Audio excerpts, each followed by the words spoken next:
The speech was 9 minutes long, and it changed everything. Not the monarchy. Nothing changes the monarchy quickly, and the institution that had been managing the public's relationship with the royal family since before anyone alive in Westminster Abbey on that September afternoon in 1997 was born, was not going to be fundamentally altered by 9 minutes of a grieving brother's words. But something else changed. The specific, urgent, grief-driven something that happens when a person says, in public, in front of the most watched television audience in British history, a true thing that the institution being addressed would have preferred to remain unsaid. Charles Spencer stood at the lectern in Westminster Abbey and spoke about his sister, about who she was, and what the institution had done to her, and what the children she left behind deserved that the institution had not provided, and might not provide unless the people in the room and the people watching understood what was being asked of them. He spoke without notes.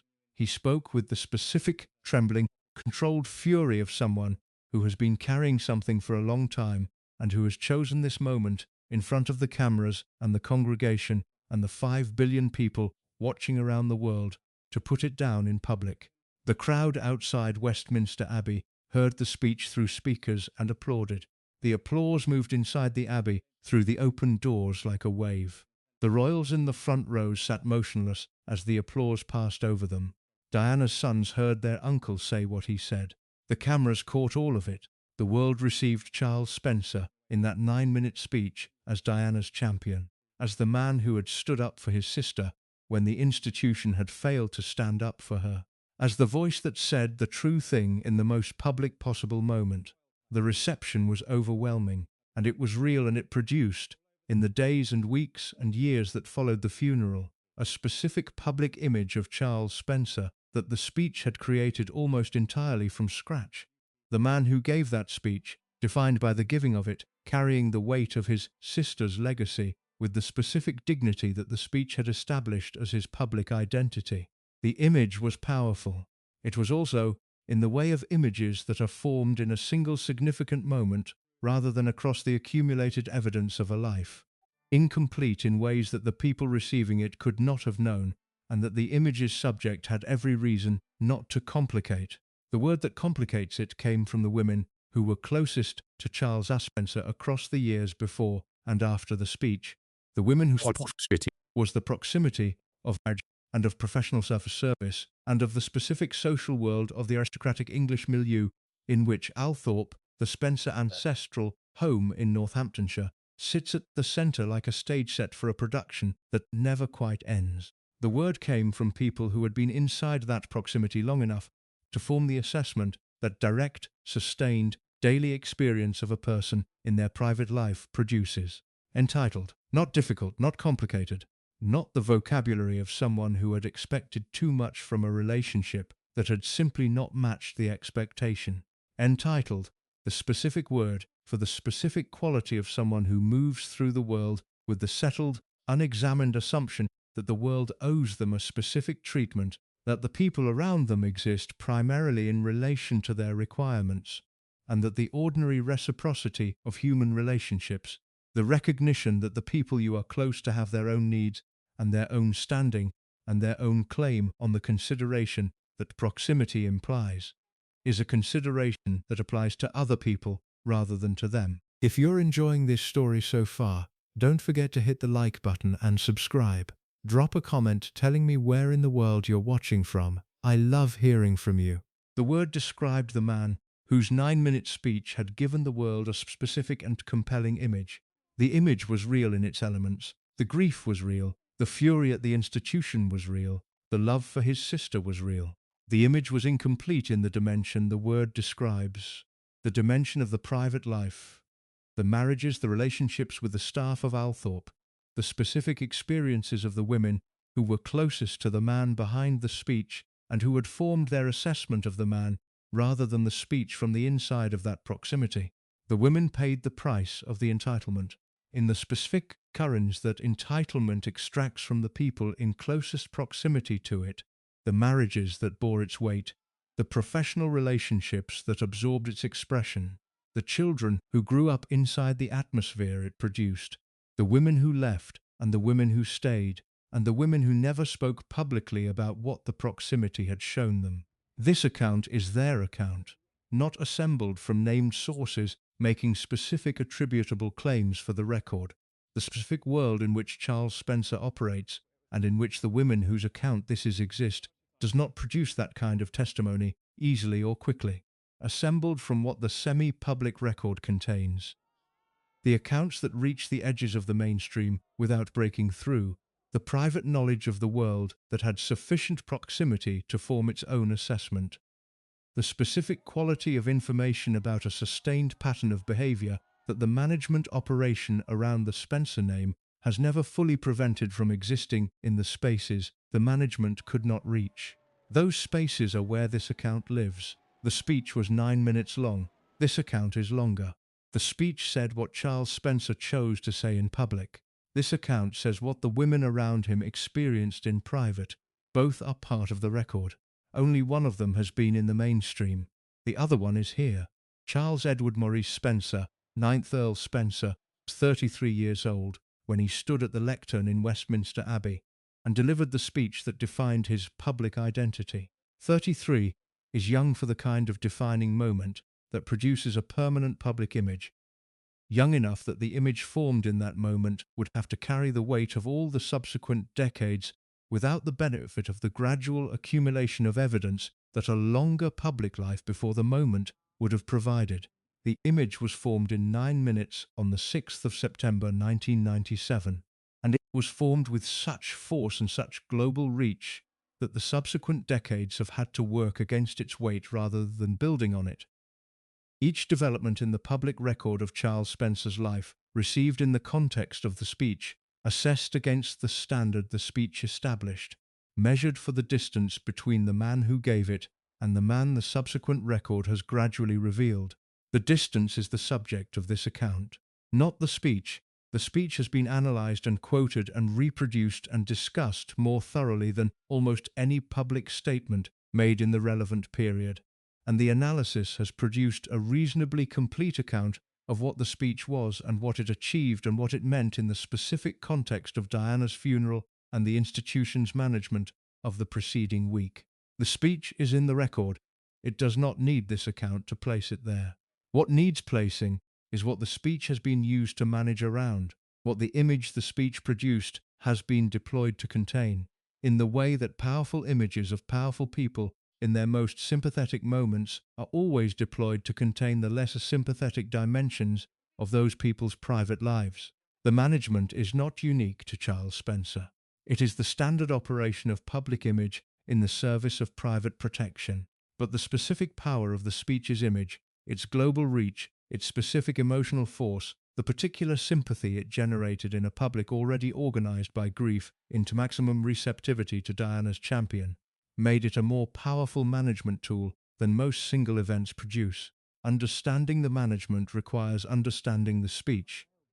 Not the content, which is in the record, but the specific character of the man who gave it, and what the character tells us about the relationship between the speech's public presentation and the private reality that the speech's image subsequently managed. Charles Spencer was born in May 1964, the third child and only son of the 8th Earl Spencer, John Spencer, and his first wife Frances Roche. Diana was 3 years younger. The sibling relationship was shaped by the specific circumstances of the family's disintegration. The parents' divorce in 1969, when Charles was 5 and Diana was 8, was among the most publicly contested aristocratic divorces of its era, generating the kind of press coverage that the early 1970s tabloid tradition applied to society scandals with the enthusiasm of an industry that had not yet developed the more sophisticated relationship with aristocratic privacy that later decades would produce.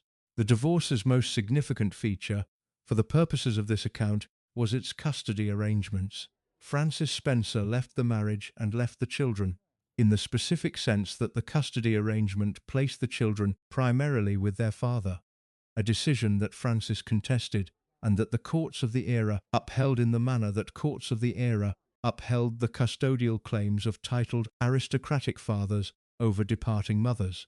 Diana's own accounts of the divorce and its aftermath describe a childhood shaped by the specific loss of the departing parent the experience of abandonment and its consequences for how she understood love and loyalty and the reliability of the people closest to her. Charles was 5 when the divorce happened.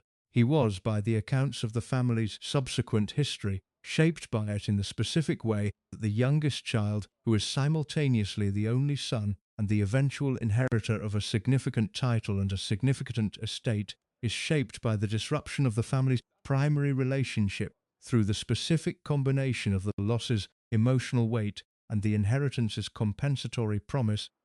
The understanding that even if the family had been broken in the way that families are broken by divorce, the house remained and the title remained, and the inheritance of both was coming and constituted a form of security that the broken family itself could not provide.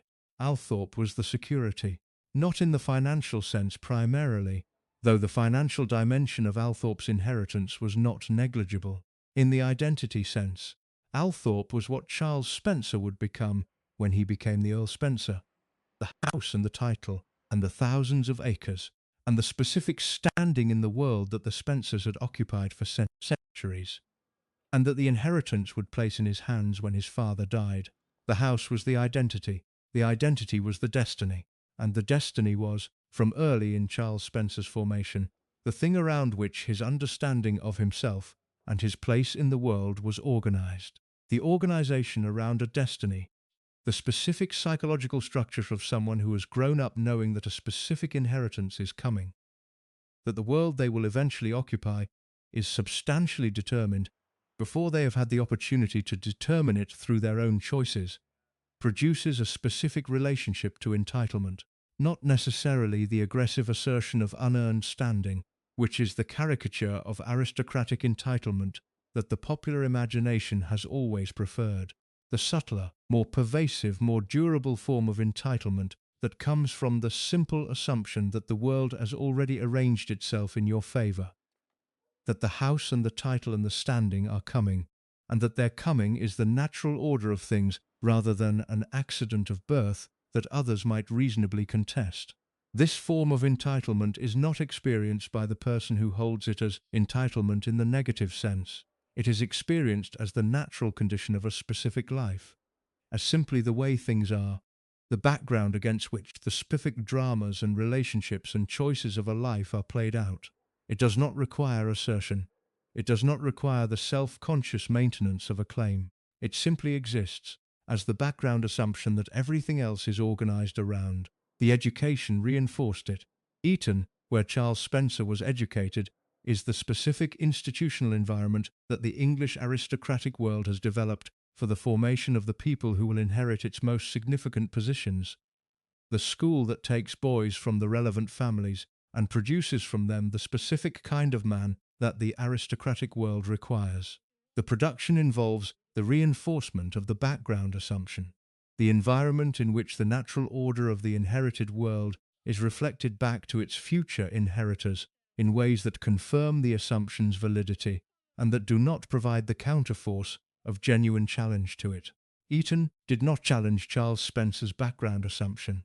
It confirmed it, the specific quality of an Eton education, the implicit message that the people receiving it are the people the world is organized to serve, was not a message that produced, in Charles Spencer, the self-questioning that a genuinely challenged education might have produced.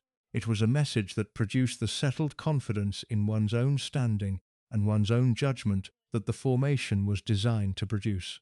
Oxford followed Eton, Magdalen College, where Charles Spencer read history.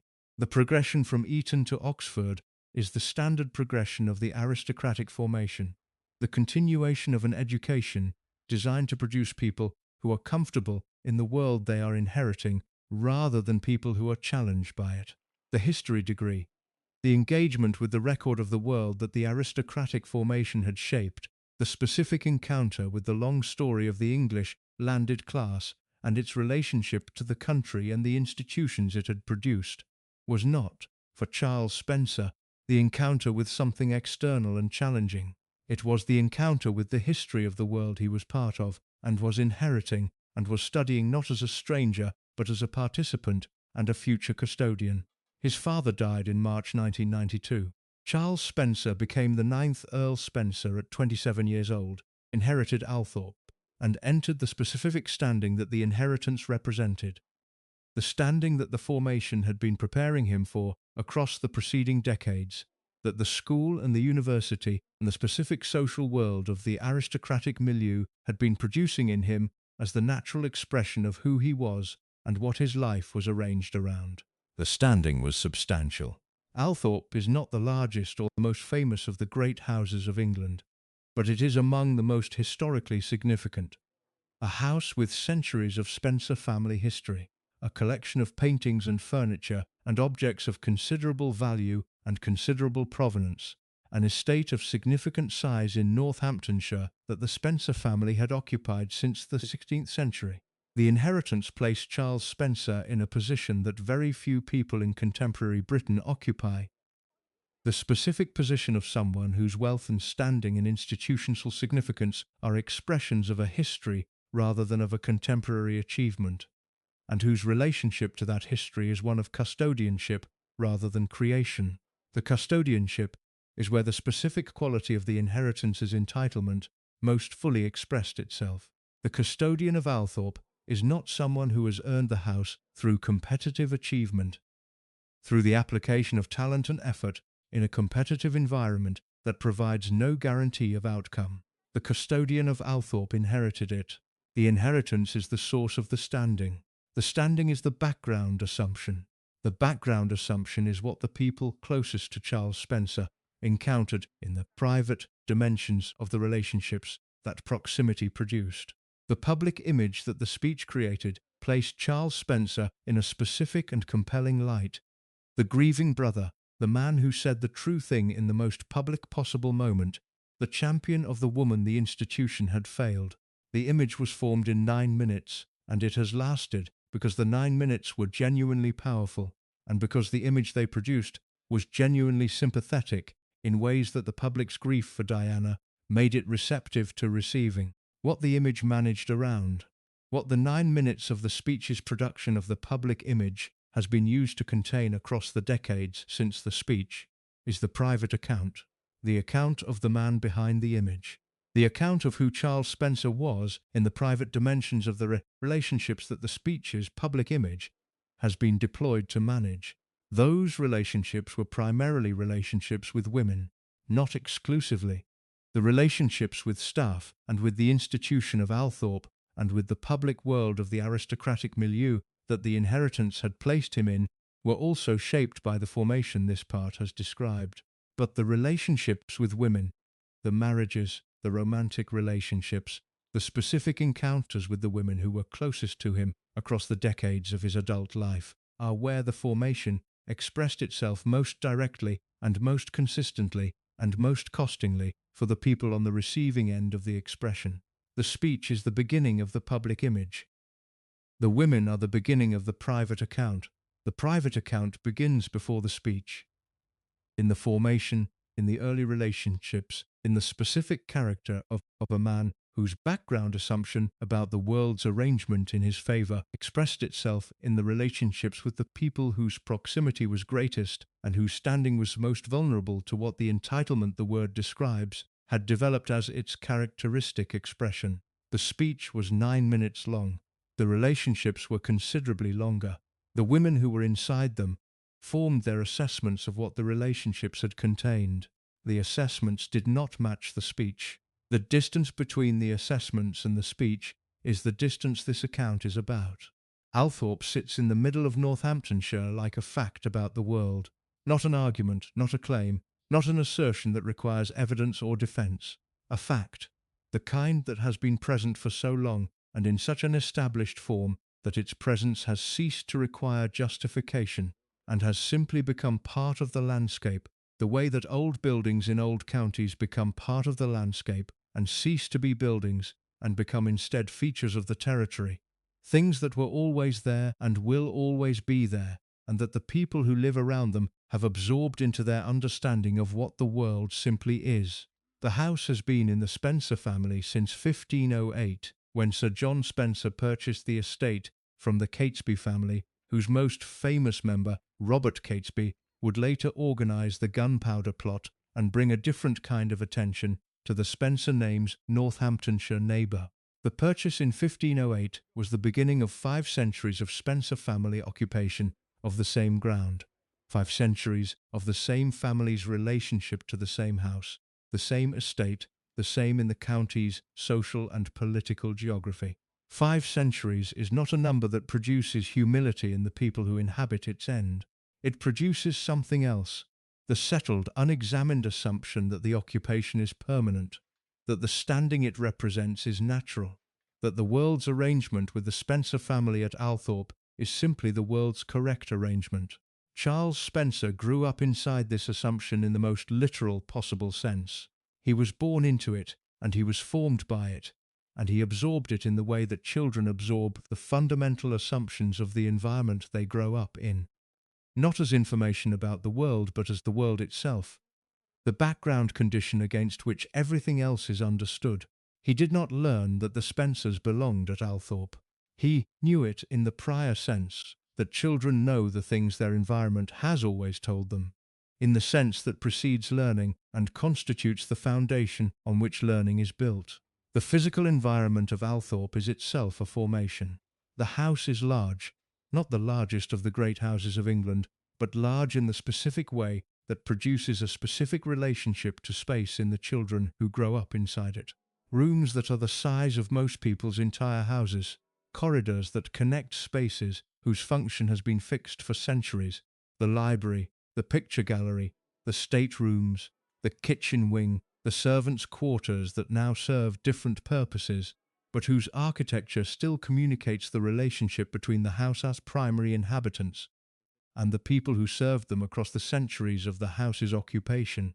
The relationship is spatial before it is social.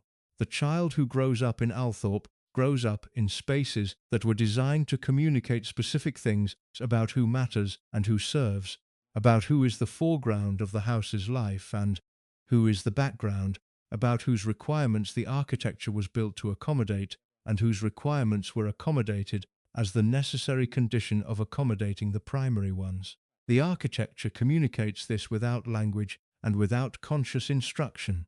It communicates it through the simple fact of the spaces, their scale, their disposition, their relationship to each other, the specific message that the ordering of the spaces sends to the child who moves through them daily and who learns, through the movement, what the spaces mean about the world they represent. The spaces told Charles Spencer what his position in the world was, not in explicit statement but in the continuous, daily, unremarkable communication of architecture that has been built for a specific purpose and that fulfills that purpose simply by being what it is. The position was the position of the house's inheritor, the person whose requirements the spaces were arranged to accommodate, the foreground figure for whom the house and everyone in it existed as the background. This is not a criticism of Althorpe or of the Spencer family or of the specific arrangements of the aristocratic world that Althorpe represents. It is a description of the formation that the environment produces in the children who grow up inside it, the specific relationship to the world that the house's scale and its history and its specific communication about who matters and who serves produces in the person who is growing up as its future inheritor. The formation was reinforced by the specific circumstances of Charles Spencer's childhood in ways that the general architectural communication alone would not fully account for. The divorce happened when he was 5. The specific loss of the primary maternal relationship, the reorganization of the family around the remaining parent and the ancestral home, the specific psychological structure that the combination of loss and inheritance produces. These are the personal dimensions of the formation that the architectural communication does not contain, but that worked alongside it to shape the specific character of the entitlement the word describes. The loss and the inheritance are connected in a specific way that the psychology of early childhood loss has documented across multiple contexts. The child who loses a primary attachment, the mother who leaves, in the specific form that the divorce's custody arrangements produced, and who has access to the compensatory structure of a significant inheritance, develops a specific relationship to the compensatory structure. The inheritance becomes the reliable thing, the thing that does not leave, the thing that is permanent in a world that has demonstrated its capacity for the primary attachment's departure. Althorpe was the reliable thing. The house did not leave when Francis Spencer left. The title did not depart when the family was broken by the divorce. The standing and the history, and the 5 centuries of Spencer occupation of Northamptonshire ground were as present the morning after the divorce as they had been the morning before it. They were more present, in the specific sense that their presence was what the reorganized family's life was organized around in the absence of the maternal primary attachment.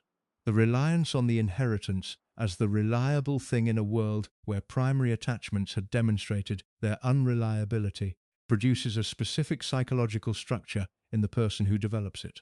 The structure organizes the world around the inheritance's terms, around the house and the standing and the history that the house represents, in ways that place their inheritance's requirements at the center of the world's arrangement, and that produce, as the expression of that centrality, the background assumption that the world is arranged in the inheritor's favor. The background assumption is not the same as conscious selfishness. Conscious selfishness requires the awareness of other people's interests and the deliberate subordination of those interests to your own. The background assumption is prior to consciousness. It is the world as it simply is, the arrangement that the environment has communicated as natural and permanent, the foundation on which conscious choices are built rather than itself a conscious choice. The women who encountered Charles Spencer in adult life encountered the expression of this formation. The world organized around the background assumption's terms, the relationship shaped by the understanding that the world was arranged in the inheritor's favor, the specific quality of engagement with other people that a person who has absorbed this assumption as the natural condition of the world produces in their closest relationships. Eton received the formation and reinforced it in the specific way that Eton reinforces the formations of the boys it receives. The school does not challenge the background assumptions of its intake. It is not designed to challenge them. It is designed to produce the specific kind of man that the aristocratic and upper-class English world requires, and the production requires the maintenance of the background assumption rather than its interrogation.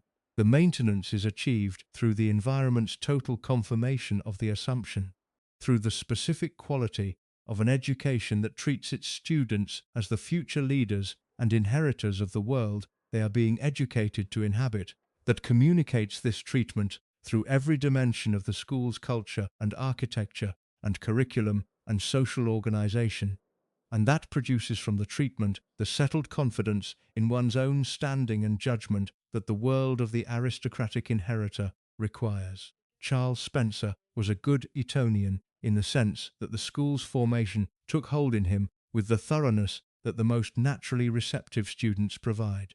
He was not, by the accounts of people who knew him at school, the most academically distinguished or the most athletically prominent.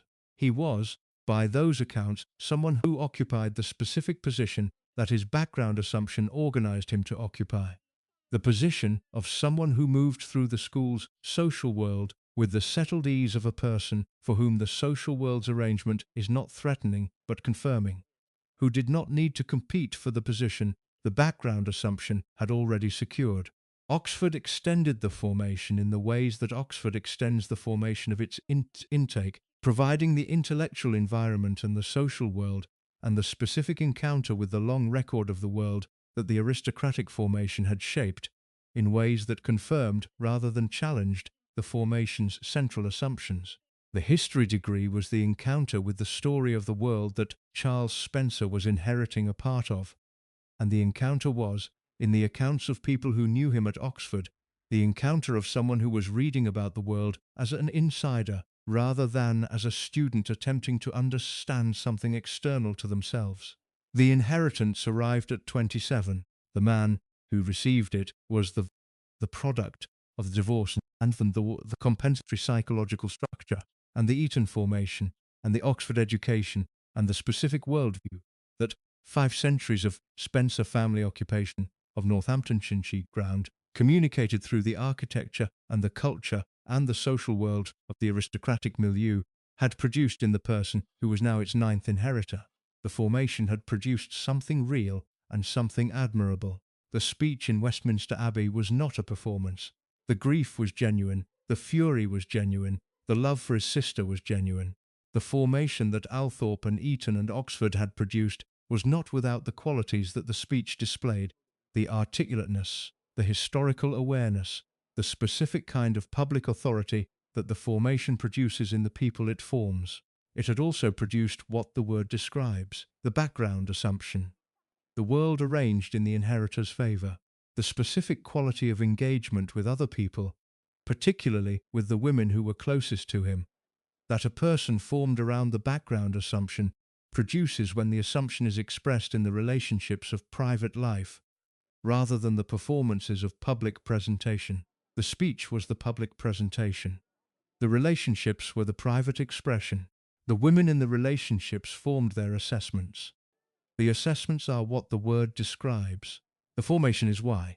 The reliance on the inheritance as the reliable thing in a world where primary attachments had demonstrated their unreliability produces a specific psychological structure in the person who develops it. The structure organizes the world around the inheritance's terms, around the house and the standing and the history that the house represents, in ways that place the inheritance's requirements at the center of the world's arrangement, and that produce, as the expression of that centrality, the background assumption that the world is arranged in the inheritor's favor. The background assumption is not the same as conscious selfishness. Conscious selfishness requires the awareness of other people's interests and the deliberate subordination of those interests to your own. The background assumption is prior to consciousness. It is the world as it simply is, the arrangement that the environment has communicated as natural and permanent, the foundation on which conscious choices are built rather than itself a conscious choice. The women who encountered Charles Spencer in adult life encountered the expression of this formation. The world organized around the background assumption's terms, the relationship shaped by the understanding that the world was arranged in the inheritor's favor, the specific quality of engagement with other people, that a person who has absorbed this assumption as the natural condition of the world produces in their closest relationships. Eton received the formation and reinforced it in the specific way that Eton reinforces the formations of the boys it receives. The school does not challenge the background assumptions of its intake.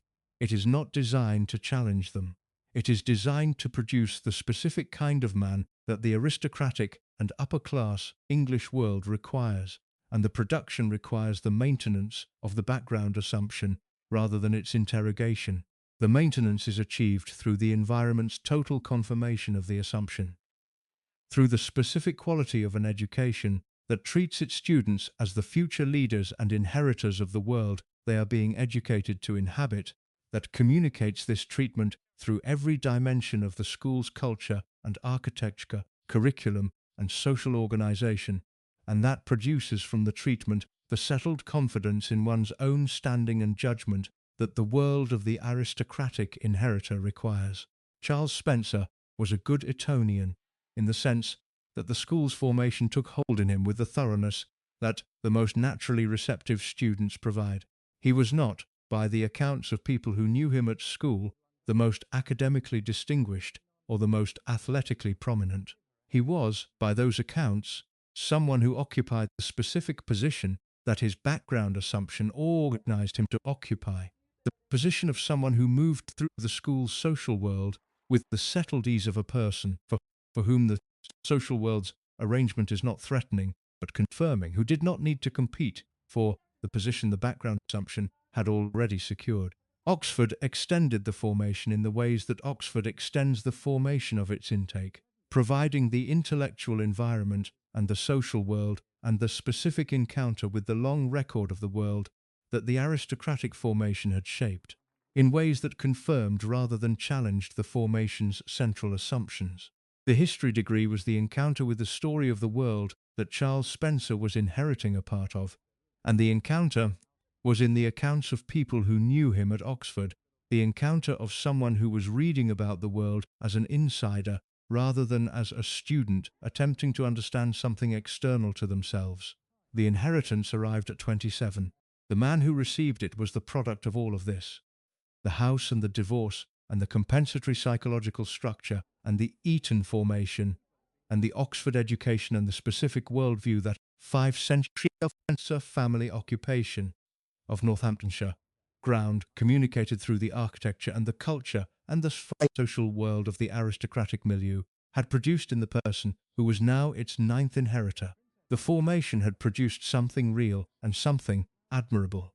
The speech in Westminster Abbey was not a performance. The grief was genuine, the fury was genuine, the love for his sister was genuine. The formation that Althorp and Eton and Oxford had produced was not without the qualities that the speech displayed. The articulateness, the historical awareness, the specific kind of public authority that the formation produces in the people it forms. It had also produced what the word describes: the background assumption, the world arranged in the inheritor's favour, the specific quality of engagement with other people, particularly with the women who were closest to him, that a person formed around the background assumption produces when the assumption is expressed in the relationships of private life rather than the performances of public presentation. The speech was the public presentation. The relationships were the private expression. The women in the relationships formed their assessments. The assessments are what the word describes. The formation is why. Patterns in how people treat the people closest to them do not typically begin with marriage. They begin earlier, in the formation, in the early relationships, in the specific ways that the character the formation has produced expresses itself in the first encounters with the people whose proximity is close enough to constitute genuine relationship rather than the managed social exchange of acquaintance. The early relationships are the pattern's first expression. The initial data points that, taken together with the subsequent ones, establish that what is happening in any individual relationship is not the product of that relationship's specific circumstances, but the expression of something consistent in the person at the center of it. Charles Spencer's early relationships with women, the relationships that preceded the first marriage, the encounters of his late teens and 20s in the specific social world of the Eton and Oxford and aristocratic milieu that his formation had placed him in, are not well documented in any public source.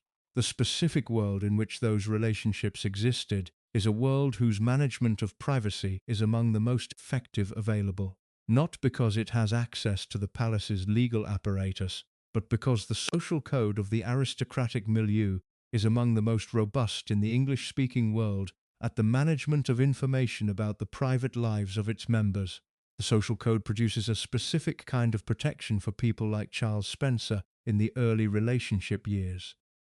The protection of a world that does not produce sources for the record of private relationships, that manages the information about who was involved with whom and in what circumstances in the private sphere of the social network rather than allowing it to migrate to the public sphere of the press. The protection served Charles Spencer's image management in the specific years when the pattern was first expressing itself, because the people who encountered the early exchange did not produce the kind of public account that would have established the pattern in the record before the more significant and more documented instances arrived. What survived the code's management of the early years is partial and oblique in the way that the social code's management always leaves partial and oblique survivals.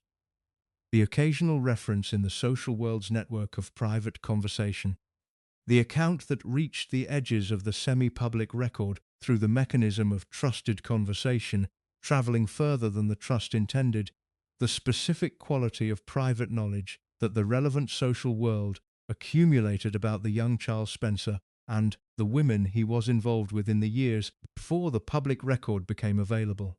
The partial and oblique survivals describe something consistent with what the subsequent, better documented record describes: a pattern of engagement with women that expressed the formation's background assumption in the specific way that the closest relationships always express the deepest assumptions.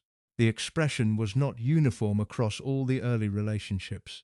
It was more visible in the relationships that lasted longer, that progressed to the level of closeness at which the background assumption's expression is most available for observation, and that involved women whose circumstances or temperament made the expression's effects most visible. The effects were visible in the specific quality of what the relationships required from the women inside them.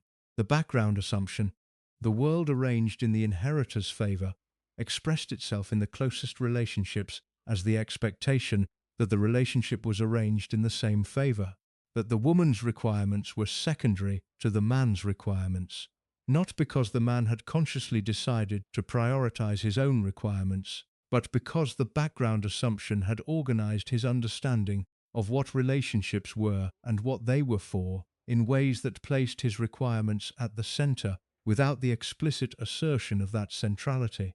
The not explicitly asserting is the most important feature of the entitlement's expression in the closest relationships. Explicit assertion of one's own requirements at the expense of another person's is recognizable, nameable, available to the person on the receiving end as something they can identify and respond to. The not explicit version, the simple, settled, unremarkable assumption that the relationship is organized around one person's requirements, communicated through the texture of the daily interactions rather than through any specific statement, is harder to identify and harder to respond to because it does not present itself as something that is being asserted against the other person's interests. It presents itself as simply the way things are. The women who were in the early relationships with Charles Spencer encountered the not explicit version. They encountered the specific quality of a relationship organized around the background assumption, without the background assumption being the subject of any explicit discussion or explicit conflict.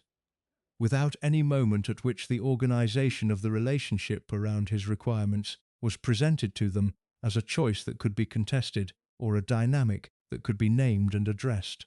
It was simply present as the background against which the relationship's specific events and conversations and shared experiences played out, shaping the texture of the relationship without constituting any single event that could be identified as the problem.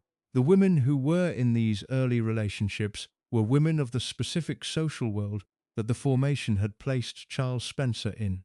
Women from the aristocratic and upper gentry world whose formation had given them their own version of the background assumption, their own relationship to the kind of world that Althorpe represented, their own understanding of how men like Charles Spencer moved through the world and what the relationships they formed with women like them were organized around. The shared understanding of the world did not make the relationships easier for the women inside them. In some ways it made them harder. The shared understanding meant that the women were less likely to name the dynamic as something to be contested, because the dynamic was not invisible to them, but was instead the familiar background of the world they both inhabited. The thing that the code of the world said was simply how things were, rather than the thing that the code of the world said was something to be challenged. The challenge came, for some of the women in the early relationships, through the specific experience of the relationship's requirements over time. The accommodation that the background assumption required. The gradual cumulative adjustment of the woman's requirements to the man's. The specific shape that a relationship organized around one person's centrality takes over months and years, was experienced differently by different women with different resources for absorbing it. The women with the most resources, the most robust sense of their own standing, the most complete social and financial independence from the relationship, the most clear-eyed understanding of what the relationship was requiring of them and what the requirement meant, were the women most able to exit the early relationships before the accumulation of the accommodation became the cost that the longer and more formally committed relationships would impose. They exited. The exits were managed in the social code-specific way. The parting was understood between the relevant parties. The social world around it absorbed the information without requiring its public statement. The protection of both parties was maintained in the oblique manner that the code provides. The exits left no public record. They exist in the private knowledge of the relevant social world. The knowledge that certain relationships ended for reasons that the code manages into the category of personal matters rather than the category of information the public record requires. The knowledge is held there, in the private sphere, available to the people with sufficient proximity to the relevant world, but not available to the public record in the form that the public record can use. The women with fewer resources, the women whose sense of their own standing was more dependent on the relationship's continuation, whose social and financial circumstances made the exit less straightforward, whose temperament or specific circumstances made the accumulation of the accommodation more sustainable in the short term and more damaging in the longer term, were the women who stayed in the early relationships longer and who experienced more of the pattern's expression before the specific circumstances of their exit arrived.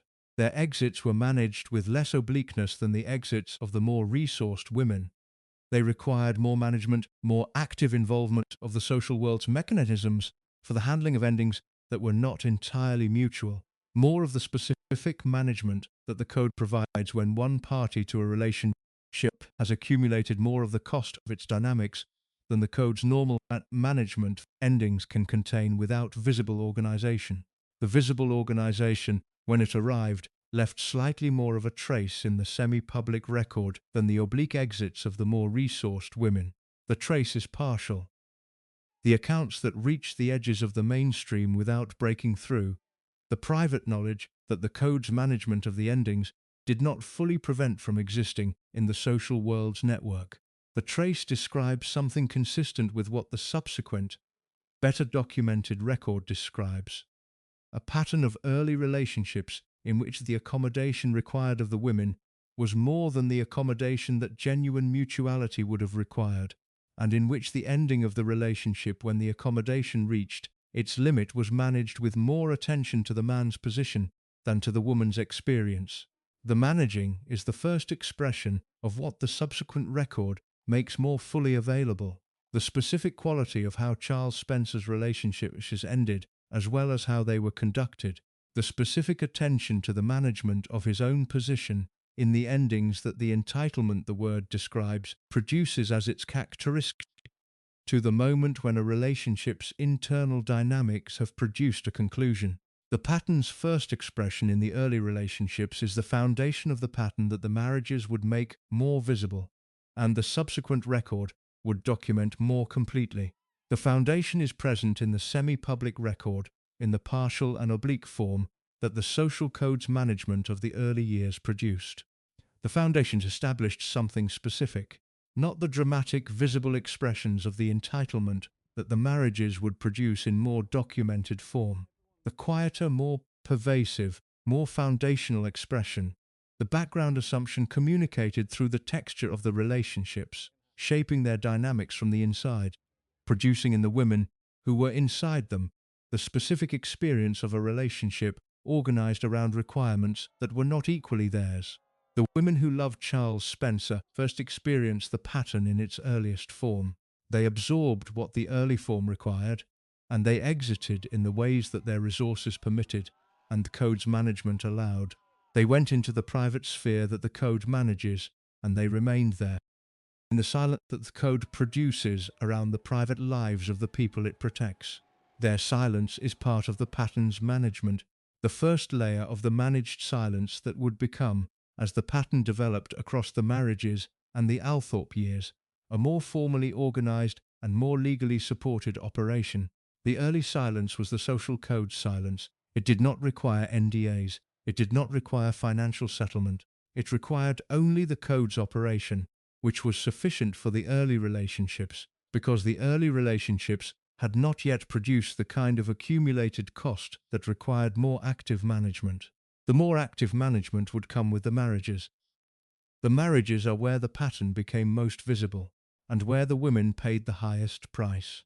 The word arrived in the semi-public record through the same mechanism that the buried words in the preceding accounts arrived.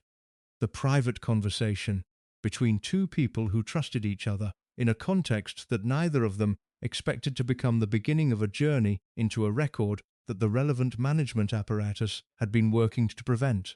The sick person who said it had the specific proximity that the word required to carry the weight it carried, not the proximity of the world around Charles Spencer, the aristocratic world that knew him in the managed, social way that the social world knows its members, through the events and the dinner parties and the seasonal rhythms of the county life that the Spencer name and Althorpe's position at the centre of a specific Northamptonshire social geography produced. The proximity of the personal relationship, the sustained, daily, private proximity of someone who had been inside the specific experience of Charles Spencer's closest relationships and who had formed the assessment that the experience produced in the direct accumulated way that sustained personal proximity produces assessments.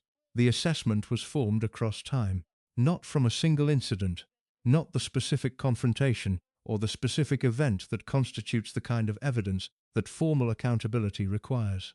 From the pattern and the consistent, repeated, unremarkable daily expression of the background assumption in the texture of the relationship.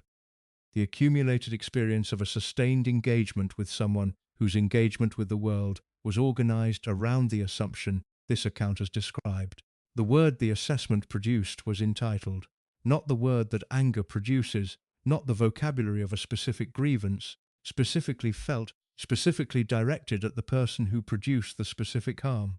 The word that assessment produces, the vocabulary of a person who has processed experience over time and reduced it to its most accurate available description, who has chosen the word that captures the essential quality of what the experience contained, rather than the word that captures its emotional charge. Entitled captures a specific quality that the alternatives do not capture in the same way. Selfish describes the prioritization of one's own interests at the expense of another's. But selfish implies the awareness of the other's interests and the deliberate choice to subordinate them, which is a more active and more conscious form of the quality than the background assumption produces. Arrogant describes the assertion of one's own superiority, but arrogant implies the explicit claim, the stated or performed superiority, which again is more active and more conscious than the background assumption's quiet, unremarkable operation. Narcissistic describes the specific psychological structure of someone whose relationship to their own reflection organizes their entire engagement with the world, which is related to the background assumption but is clinically specific in ways that the word the proximity produced is not.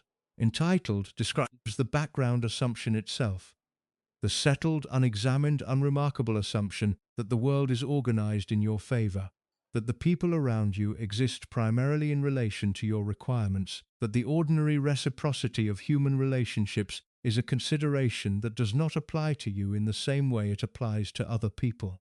The description is not about the conscious choice to be selfish or arrogant or narcissistic. It is about the worldview that was produced by the formation. The foundation beneath the consciousness, the assumption that the consciousness was built on top of, rather than the assumption the consciousness had ever examined and consciously endorsed. The distinction between the conscious choice and the formation's product is not, for the people on the receiving end of it, a distinction that materially changes the experience. The woman who is inside a relationship organized around the background assumption does not experience the organization as the conscious choice that it would need to be for the selfish or arrogant labels to be precisely accurate. She experiences it as the settled quality of how the relationship works. The unremarkable, daily, never explicitly stated fact that the relationship is organized around his requirements rather than around the mutual recognition of both people's requirements that genuine partnership involves. The settled quality is what the word describes. The not examining, not questioning, not seeing quality of someone for whom the world's arrangement in their favor is simply the world's arrangement. Not a privilege they have claimed at another person's expense, but the natural order of things that the formation has communicated as simply correct. The word covered specific things in the specific context of Charles Spencer's relationships. The covering is the dimension this part attempts to reconstruct from the sources available in the semi-public record. The specific expressions of the background assumption in the daily texture of the relationships that the word summarizes. The first thing the word covered was the management of the relationship's geography. Althorpe was the center, not in the sense that the relationship was required to be physically located at Althorpe in every moment.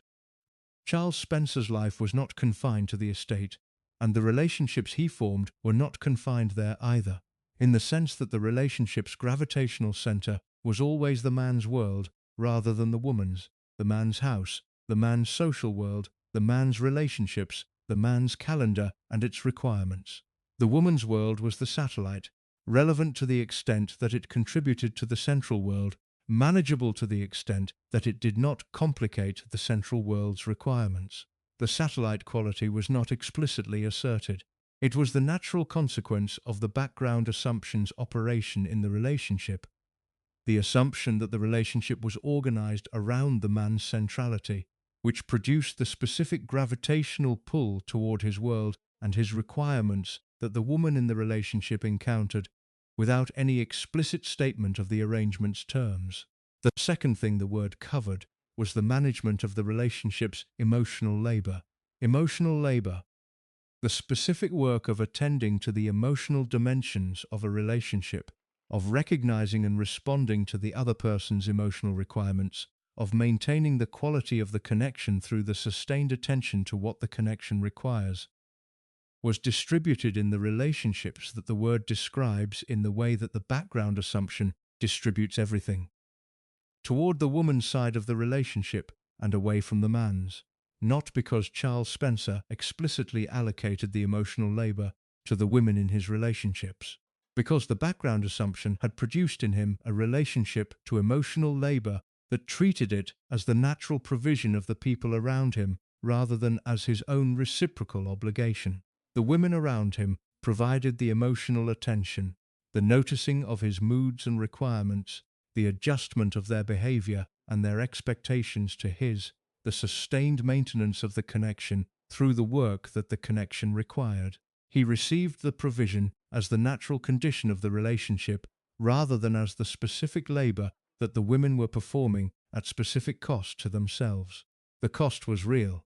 The emotional labor of a relationship organized around the background assumption is more expensive than the emotional labor of a genuinely mutual relationship, because it does not receive the reciprocal provision that genuine mutuality involves.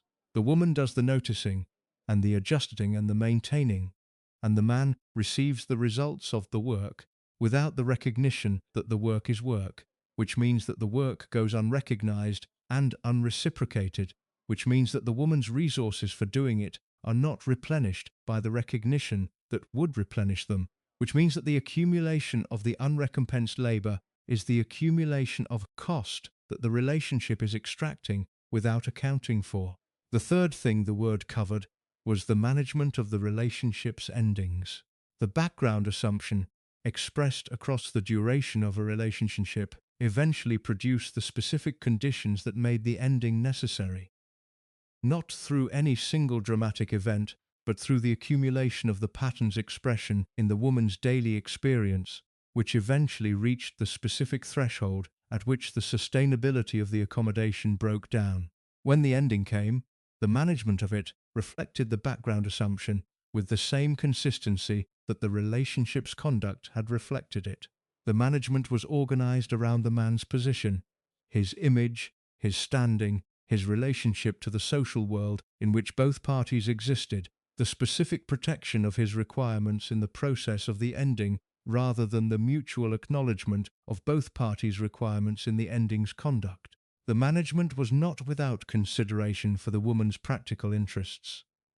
The material dimensions of the ending were handled with the attention that the specific circumstances required, but the emotional and relational dimensions of the ending, the acknowledgement of what the woman had experienced, the recognition of what the relationship's dynamics had cost her, the specific human accountability that the ending of a significant relationship usually involves, were managed with the primary attention to the man's position that the background assumption produced.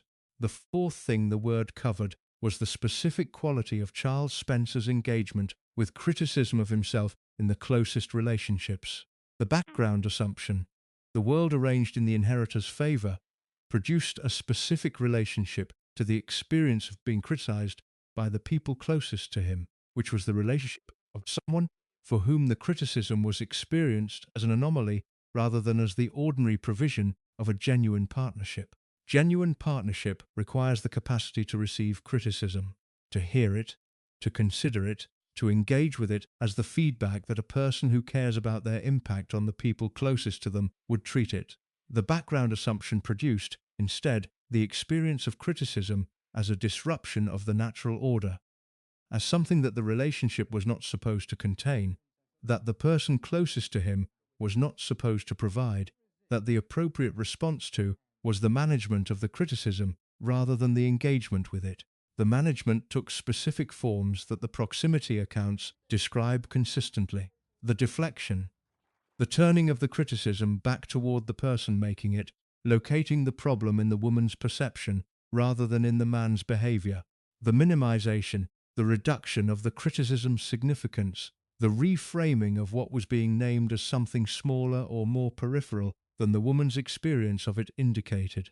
The absorption, the receiving of the criticism with the surface appearance of consideration, followed by the return to the behavior the criticism addressed, without the specific change that genuine engagement with the criticism would have produced.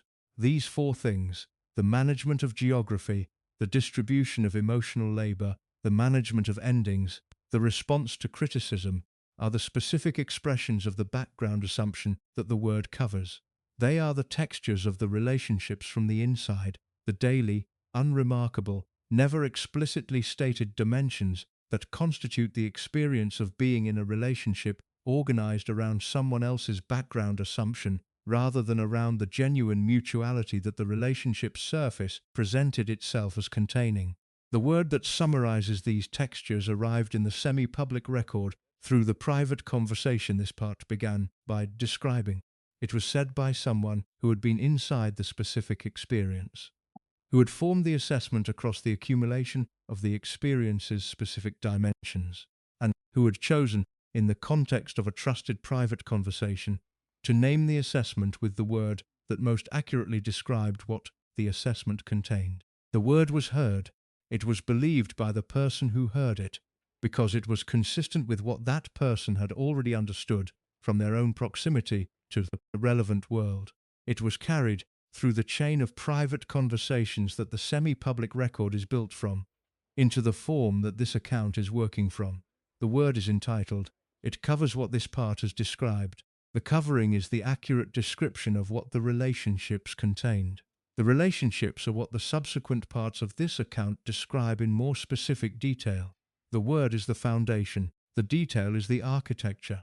Together they constitute the account that the management apparatus around the Spencer name has been working to prevent from reaching the mainstream record. The record contains it now. Charles Spencer has been married 3 times.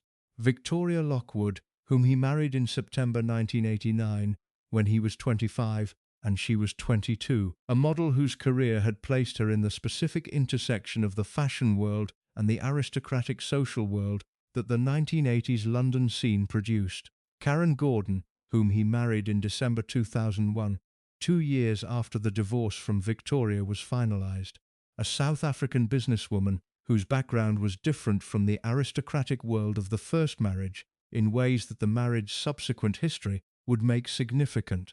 Karen Stephanie Kidd, whom he married in June 2011, the year his second marriage ended, a woman who had been in the specific social orbit of the Spencer world for a period before the marriage formalized the connection. 3 marriages across 32 years. The duration of the first, Victoria, was approximately 10 years, ending in 1997, the year of the funeral speech, in circumstances whose specific character is this part's central subject.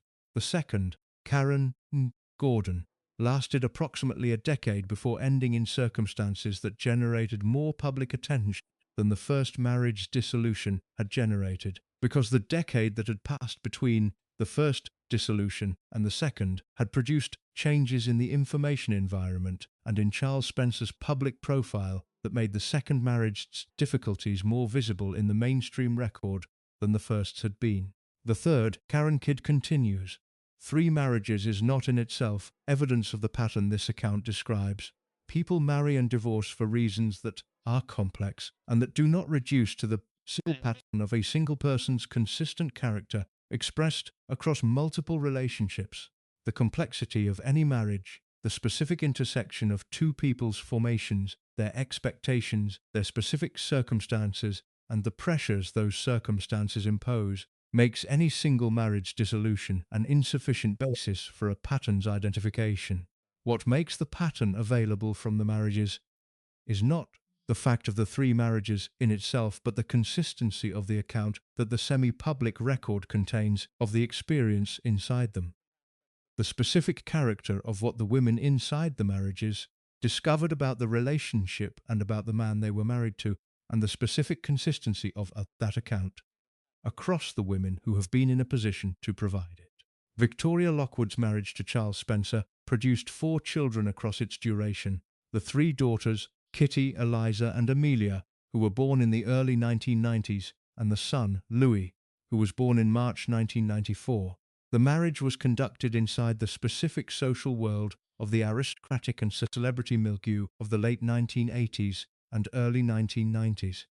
The world of the society pages and the charity events and the country house weekends, and the specific intersection of old money and new visibility that the era produced in the people who moved through its social geography.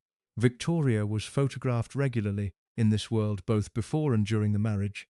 The model's face and the Earl's wife's position together, producing the kind of visual interest that the society press of the era found reliably compelling. She was beautiful in the specific way that 1980s modeling produced and valued, and the combination of her beauty and her husband's name and position gave the early years of the marriage a specific public gloss that the society coverage of the period reproduced with the enthusiasm of a press culture that understood its audience's interest in this particular combination of attributes. The marriage's private reality, as it emerged in the semi-public record across the years of the marriage and in the more documented form of its aftermath, was different from the public gloss. The difference was the difference that this account's preceding parts have been building toward. The difference between the surface presentation of a relationship between two people of similar standing in a world whose shared codes and shared social geography suggested the potential for genuine partnership, and the private experience of a relationship organized around the background assumption this account has described. Victoria discovered the background assumption in the specific way that the closest proximity always produces discoveries. Through the accumulated experience of the daily texture of a relationship whose organization she had not fully understood when she entered it. The marriage's early years had the quality that many relationships have in their early period, when the excitement of the new connection and the specific intensity of the beginning modulates the expression of the background assumption in ways that make it less visible than it will become when the modulation of the beginning has given way to the settled quality of the established relationship. As the modulation gave way, the background assumption became more visible. Victoria's account of the marriage, in the form that the semi-public record contains it, which is the oblique and partial form that her subsequent life in the relevant social world's proximity produced, rather than the direct, formal testimony of a named source making attributable claims, describes the specific quality of the relationship that the background assumption produces when it has been expressed across the years of an established marriage without the challenges to its expression that genuine partnership would have provided. The specific quality included the dimension of Charles Spencer's engagement with Althorpe and its requirements at the expense of the marriage's requirements.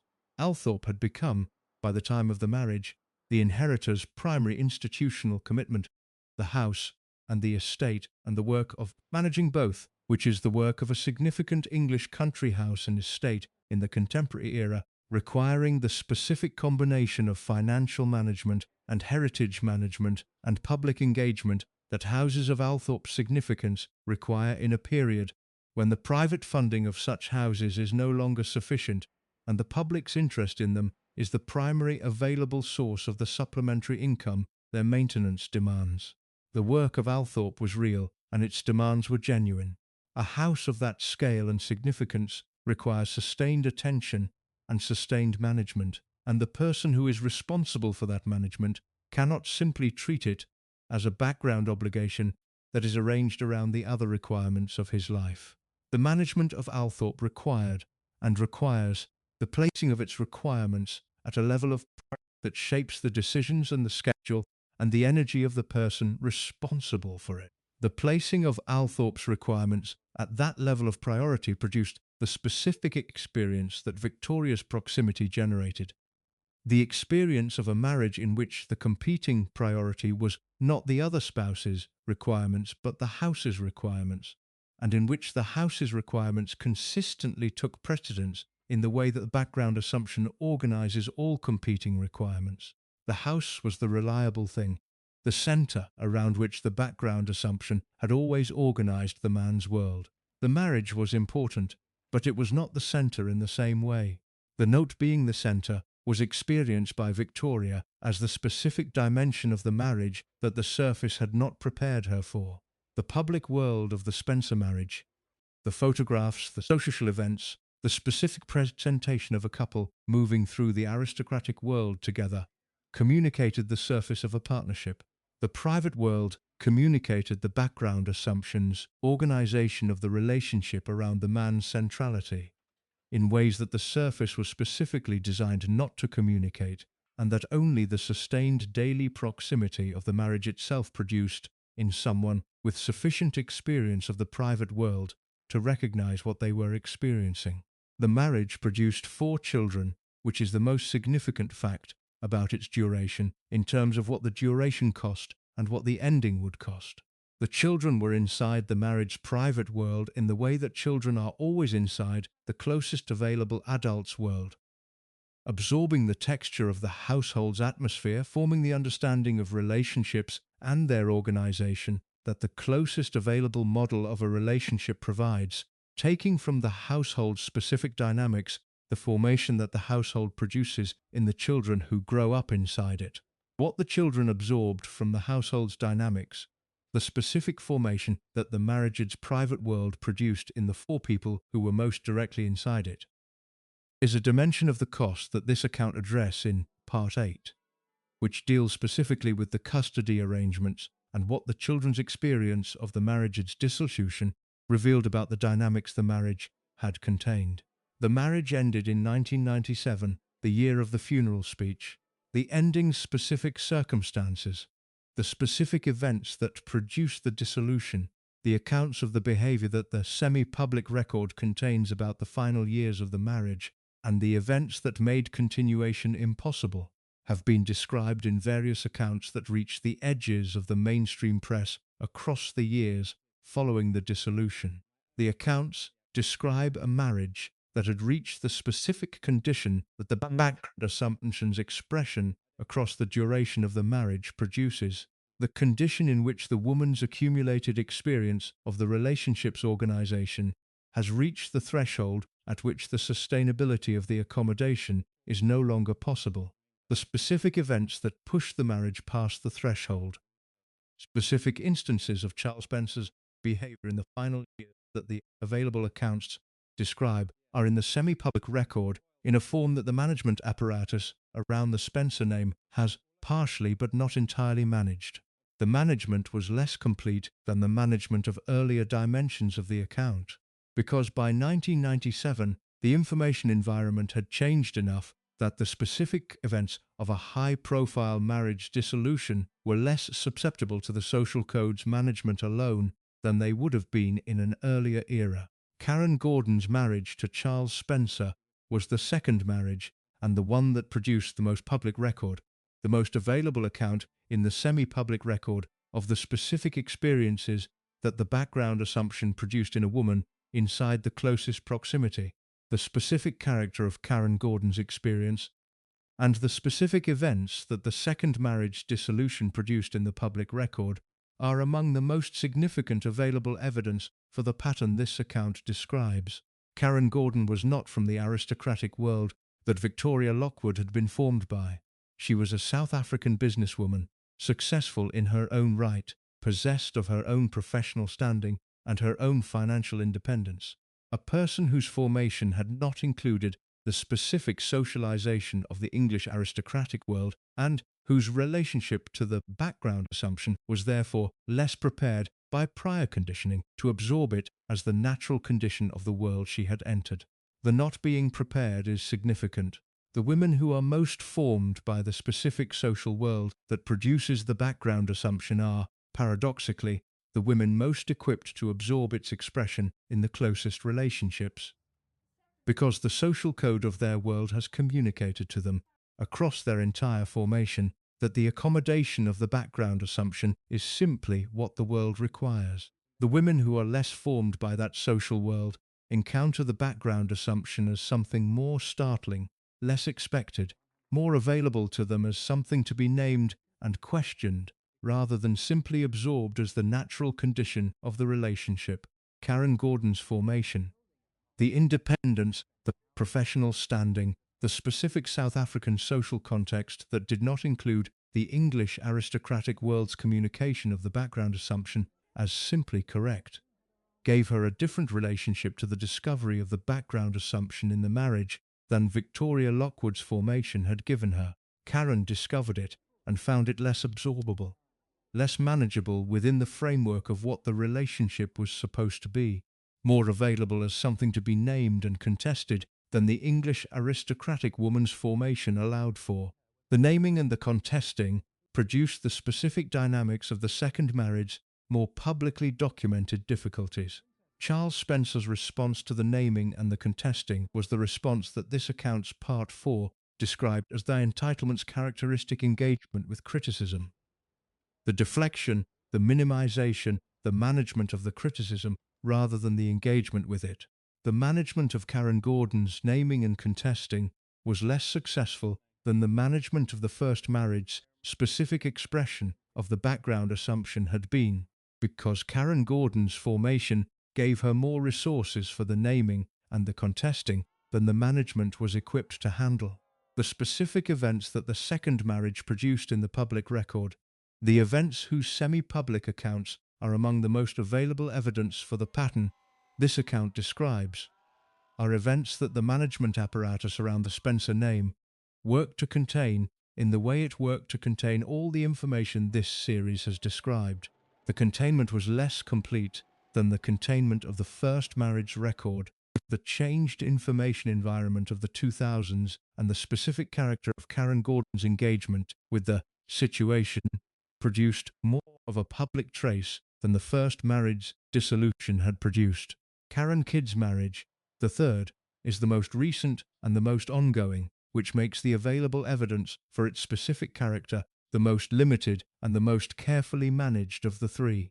What the semi-public record contains about the third marriage is consistent with what it contains about the first two in the general character of the pattern, without the specific documentary evidence that the first two marriages' dissolutions produced. The third marriage continues in the specific circumstances that the background assumptions in expression in a sustained relationship. The character is available to us from the outside only in an oblique form that the relevant social world's private knowledge generates, and that the management apparatus around the Spencer name has not entirely prevented from existing in the semi-public record. Three marriages, three women's discoveries of the same background assumption, expressed in the same characteristic ways across the sustained daily proximity of the closest relationship.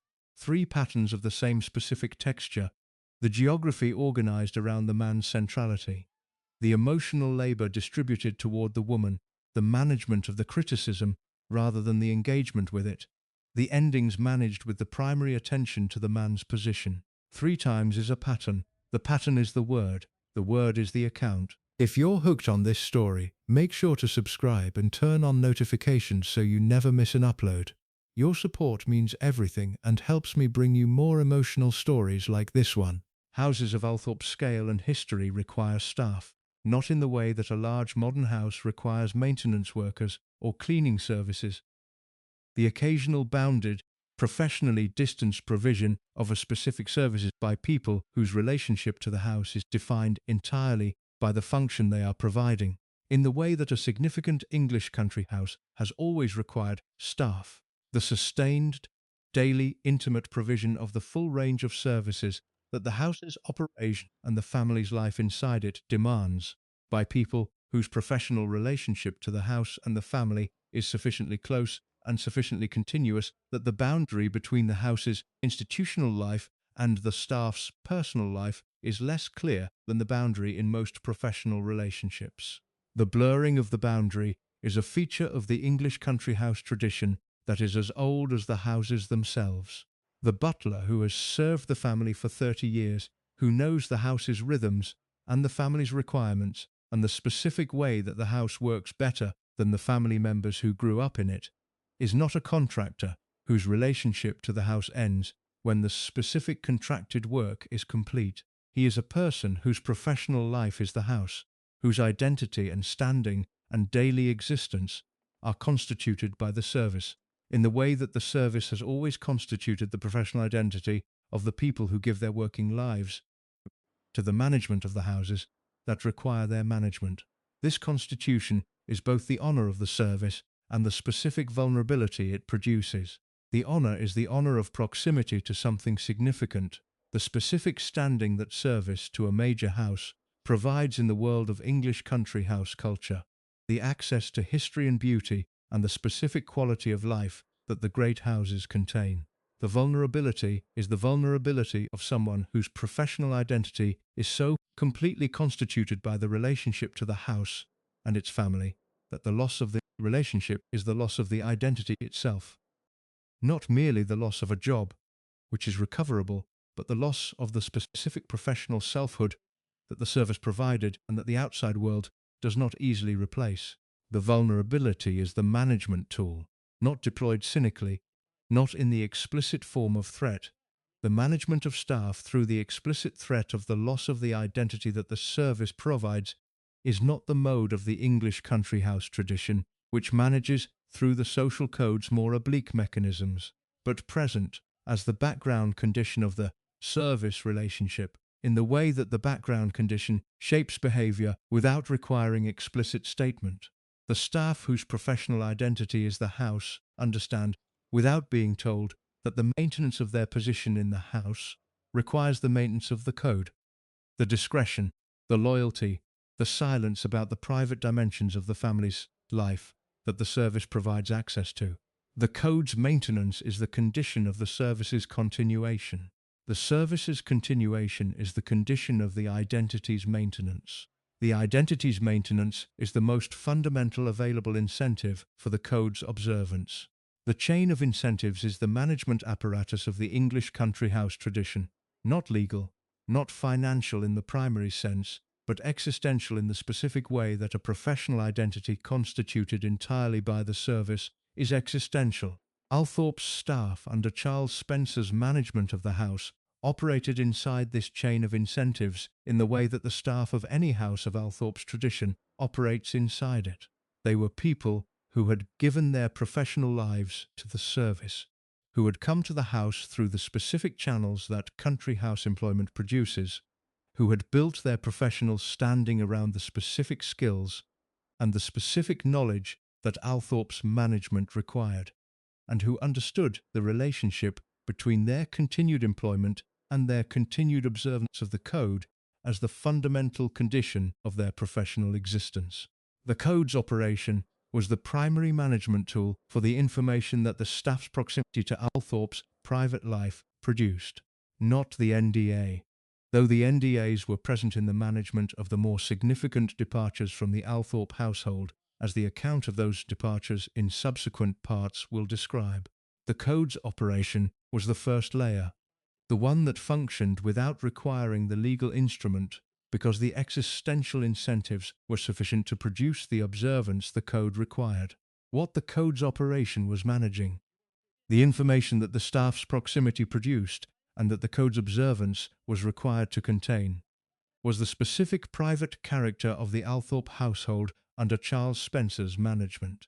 The household's private character had the specific quality that the background assumption's expression in an institutional context produces when the institution is a house whose management gives the person at its centre extensive authority over the people who serve it. The authority was exercised in ways that the staff experienced across the daily texture of their service, in ways that were consistent with what the marriages had produced in the women inside them. The same background assumption, expressed in the institutional context of the house's management rather than the personal context of the romantic relationship, but producing in both contexts the specific quality of engagement with the people around the central figure that the background assumption characteristically produces. The staff experienced the geographic dimension of the background assumption most directly in the specific way that the house's management organized their professional lives around the man's requirements. Not the house's requirements in the abstract sense of the historical and institutional obligations of an Althorp custodian. Those requirements were real, and their organization of the staff's professional lives was a legitimate feature of the service. But the man's personal requirements, expressed through the house's management in ways that placed his comfort and his preferences and his specific daily needs at the center of the household's organization, with the thoroughness that the background assumption produces when it is operating in an institutional context rather than a personal one. The personal requirements were communicated in the specific way that the background assumption communicates requirements, not through explicit statement of what was required, but through the quality of response when the requirements were not met. The quality of response is where the entitlement, the word, describes, most directly expressed itself in the staff relationships. In the specific communication of displeasure, when the service had not met the standard that the man's requirements defined, in the specific register of the communication that made clear that the service's purpose was the accommodation of those requirements, and that the failure to accommodate them was the failure that the response was addressing. The communication of displeasure had the character that the entitlement the word describes characteristically produces in institutional contexts, not the dramatic confrontation or the explicit statement of grievance which would have constituted a specific incident available to the code's management mechanisms. The quieter, more pervasive communication of the standards not meeting, expressed through the quality of the daily interactions in ways that accumulated in the staff's experience as the working condition of the household rather than as a series of specific events. The accumulation is what the staff accounts in the semi-public record describe most consistently, not the specific incidents, though the specific incidents are present in the accounts, the individual moments that the accumulation produced as its occasional visible expressions. The quality of the daily working environment, the specific atmosphere of a household whose management communicated to the people inside it, through the texture of the daily interactions, that their primary purpose was the accommodation of the man's requirements, and that the distance between their performance and that standard was the primary subject of the management's attention. The atmosphere was experienced differently by different members of the staff, in the way that any institutional culture is experienced differently by the people inside it, depending on their specific role and their specific relationship to the institutional culture's central figure. The staff whose roles placed them in the most direct and most continuous proximity to Charles Spencer. The personal staff, the people whose functions brought them into the closest day-to-day contact with the man's personal requirements, experienced the atmosphere most directly and accumulated the most complete account of its specific character. The staff whose roles placed them at more institutional distance, the estate workers, the maintenance staff, the people whose functions were the management of the house's physical fabric rather than the management of the man's personal requirements, experienced a less directly personal version of the same institutional culture, shaped by the same background assumption, but filtered through the more institutional dimensions of the house management rather than the most personal dimensions of the man's daily requirements. The distance between the two experiences is itself significant. It describes the specific geography of how the entitlement the word describes expresses itself in institutional contexts, concentrated most intensely in the relationships with the greatest personal proximity, more diffuse and more institutional in the relationships with greater distance, but present at both levels as the characteristic expression of the background assumption's organization of the institutional environment around the man's requirements. The staff who were most directly inside the concentrated version were the staff whose departures the management apparatus around Althorp managed most carefully. The careful management of departures is the institutional equivalent of the social code's management of the early relationship endings. The recognition that the departing person carries information whose public expression would require more active management than the code alone could provide. and the deployment of the specific tools available to the institutional management apparatus to convert the potential expression into the managed silence that the code's operation and the NDA's legal instrument together produced. The departures were managed. The silence was produced. The information existed in the semi-public record in the partial and oblique form that the management could not entirely prevent. What the information describes: the account of the Althorpe household's private culture, formed from the proximity of people whose service gave them the most reliable basis for assessment, is the account that the management apparatus spent years preventing from achieving the mainstream visibility that would have complicated the image the speech had produced. The speech presented a man. The household experienced a different dimension of that man. The household's experience is in the semi-public record.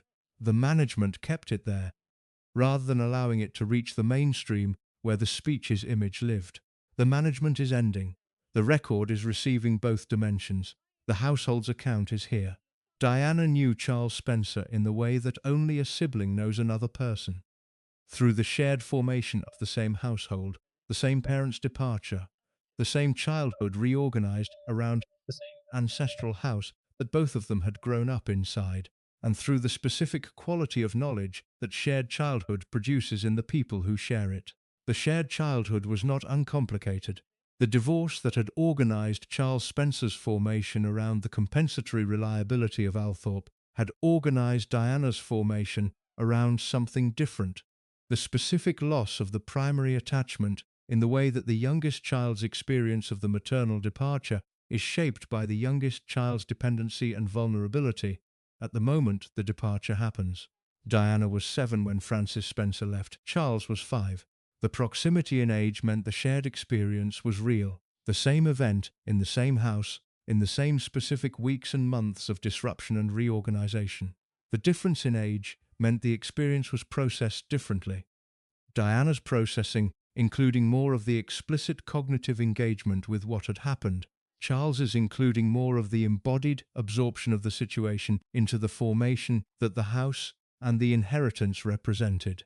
The shared formation produced a sibling relationship that was, by the accounts of people who knew both siblings across the relevant years, genuinely close in the way that the shared experience of a difficult childhood produced closeness in the people who survive it together. They had the shorthand of people who had been through the same things and who did not need to explain the references to each other, the specific references to the house and its atmosphere, to the parents and their respective presences and absences, to the particular quality of the Althorpe childhood, that neither of them experienced with anyone else who could fully understand it. The closeness was real. Diana's love for her brother was real. The speech was the expression of a genuine sibling bond that had survived the complications of 2 very different lives, lived in very different public contexts. Diana in the fishbowl of the marriage and the institution and the global attention that her public life had generated, Charles in the more private but not unchallenged context of Althorpe's management and the specific social world of the aristocratic milieu. The closeness also meant that Diana knew things about her brother that the public image did not contain, not in the sense of specific information that she had gathered through deliberate inquiry. Diana was not conducting a research project on her brother's private character, in the sense of the accumulated knowledge that proximity to a person across a lifetime of shared experience and continued relationship produces in the people who are close to them. The knowledge that is simply present as the background of who the person is, absorbed through decades of interaction and observation, and the specific quality of understanding that genuine closeness to another person generates. What Diana knew about her brother is not available in any direct attributable form from Diana's own account. Diana did not, in the Morton recordings or the Bashir interview, or any other public or semi-public context, provide a sustained assessment of Charles Spencer's private character. The specific accounts she gave that touched on her brother were accounts of specific events: the custody dispute after the divorce, the specific interactions around Althorpe and its management, the particular episodes that the shared history produced across the relevant years. They were not the comprehensive assessment that the public account of Charles Spencer's private character would require. What the proximity accounts preserve.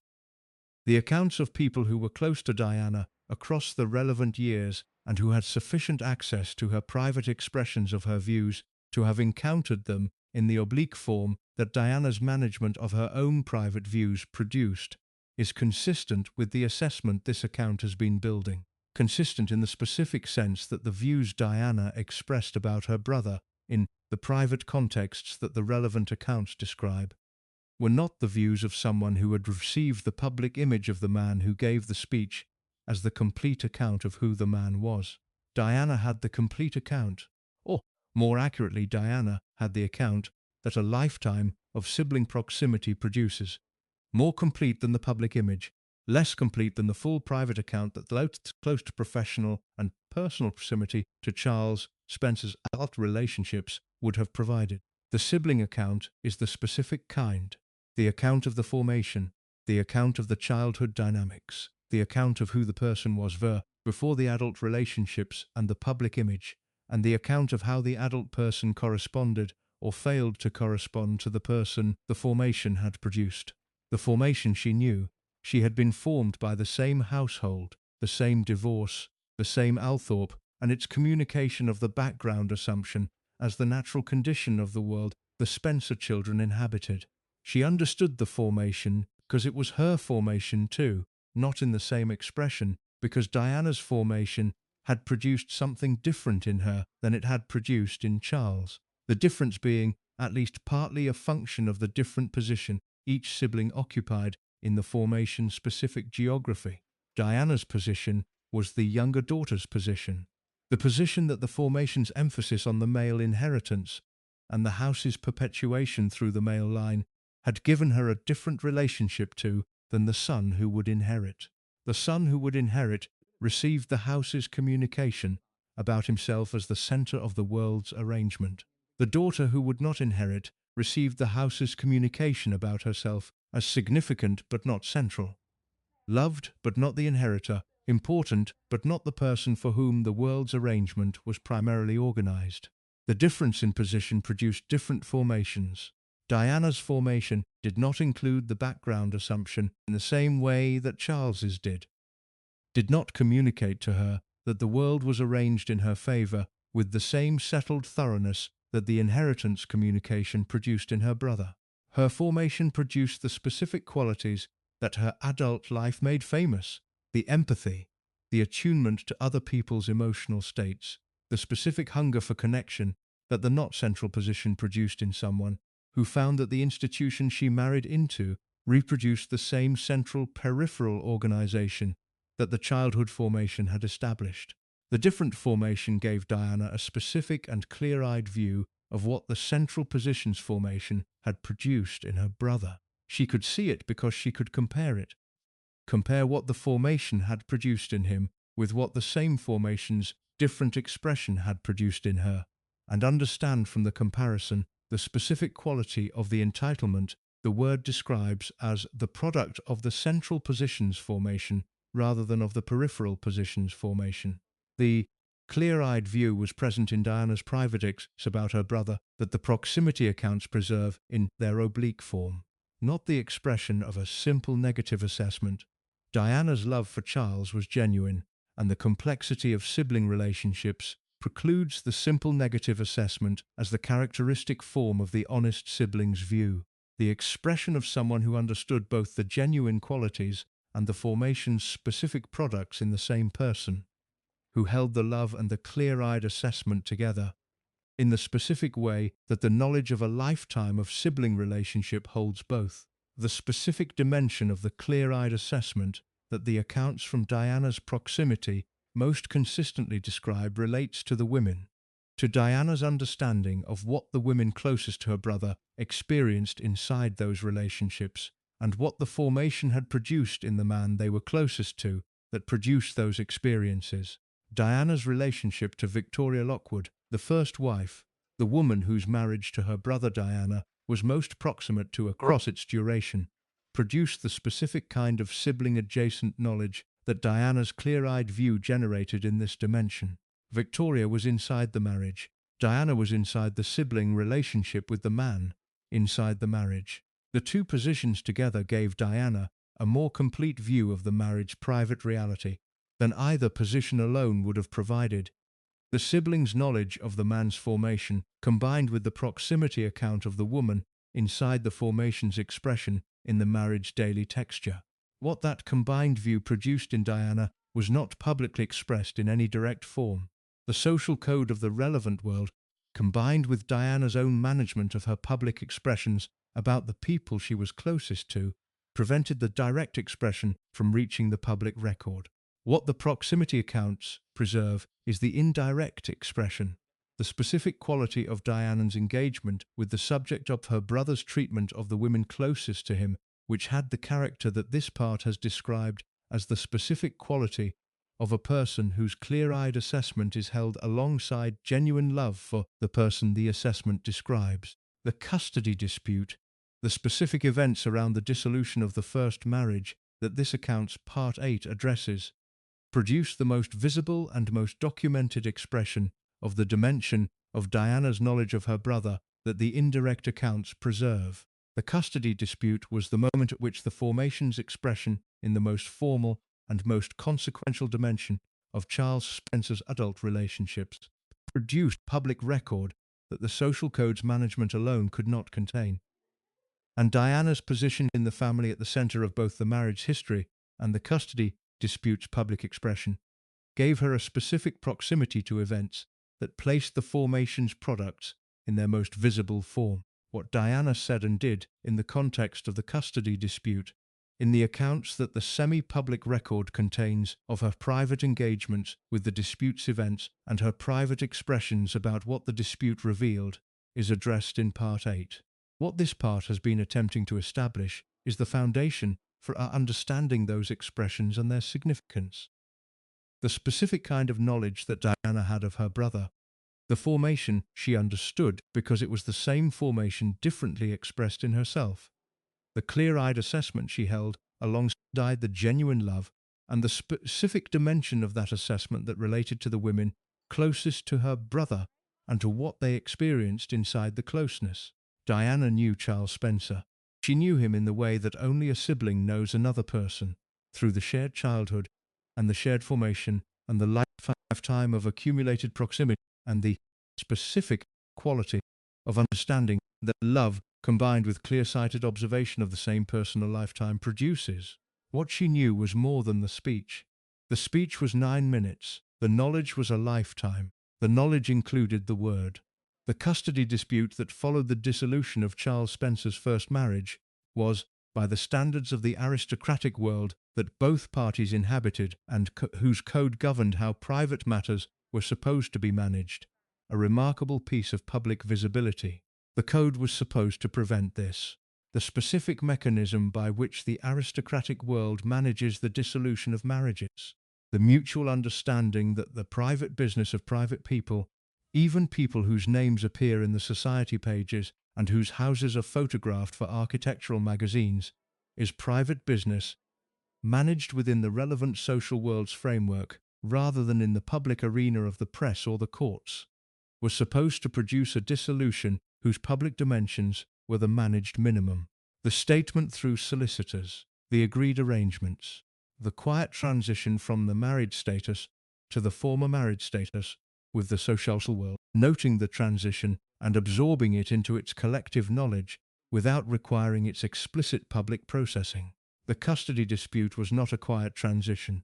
It was, in the specific dimensions that reached the public record, a contest between two people who had been inside the same marriage and who had arrived at the dissolution with fundamentally incapable account of what the marriage had been and what its ending required in terms of the arrangements for the 4 children who were its most significant legacy.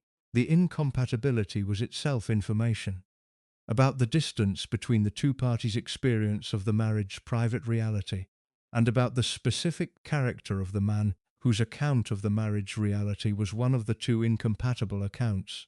The custody dispute produced more of a public record than the social code's management would have preferred, because the custody dispute's judicial dimensions, the involvement of the courts, the formal legal process, the specific institutional mechanisms of family law, created a record that existed outside the social code's management apparatus, and that the knot could neither prevent from reaching the semi-public form that this account works from. What the custody dispute revealed, through the partial and oblique form of the semi-public record that its judicial dimensions created, was several things that the marriage duration had not made publicly visible. The first thing it revealed was the specific character of Victoria Lockwood's experience of the marriage. The account she provided through the formal mechanisms of the custody proceedings of what the marriage had been and what its private reality had contained. The custody proceedings are not public documents, in the sense that any interested person can access them. Family court proceedings in England involve privacy protections that limit the public availability of the specific content of the proceedings. But proceedings of this kind, involving people of this social prominence, in an era when the boundaries between the private and the semi-public record were becoming increasingly permeable, produce the kind of semi-public trace that the social code's management cannot entirely prevent. The semi-public trace from the custody proceedings describes an account from Victoria Lockwood of the marriage private reality that was consistent with what this account has been building from multiple independent sources. The account described a marriage organised around the background assumption, around Charles Spencer's requirements as the primary organising principle of the household and the relationship, in ways that the judicial context gave Victoria a forum for articulating that the social code's management apparatus had, across the duration of the marriage, prevented from finding expression. The judicial context is significant. The custody proceeding is one of the few institutional contexts in which the social code's management of the information that the private sphere contains is directly challenged by an institutional requirement to engage with the private sphere's contents. The court requires disclosure of the private reality of the relationship, not the managed surface, but the actual experience of the people inside it, because the court's assessment of what the children's welfare requires depends on its understanding of what the household that will continue to contain those children is actually like. The disclosure requirement put the social code under pressure in the specific way that institutional requirements for disclosure always put social codes under pressure. By creating a context in which the code substance is in direct tension with the institutional requirement, and in which the person whose interests the code has been protecting is not necessarily the same person whose interests the institutional context is designed to serve. Victoria Lockwood's interests in the custody proceeding were not identical to the interests that the social code's management of the marriage's private reality had been serving during the marriage duration. The code had served the management of Charles Spencer's private reputation and public image, had contained the information about the marriage's private character in the managed silence that the code produces. Victoria's interests in the custody proceeding were the interests of a mother seeking the arrangements that she believed the 4 children's welfare required, and those interests required her to articulate the private reality of the marriage and the household in terms that the code's management had previously prevented. The articulation produced the semi-public trace, not the full public record that a less restrained judicial context might have produced. The privacy protections of family court proceedings, combined with the specific management that Charles Spencer's legal representation applied to the proceedings, prevented the full disclosure from achieving full public visibility. But enough for the relevant world to receive the account of the marriage private reality that the proceedings produced in the specific oblique form that the relevant world's management of information provides, and to add that account to the private knowledge that the relevant world was accumulating about the man the speech had made into Diana's champion.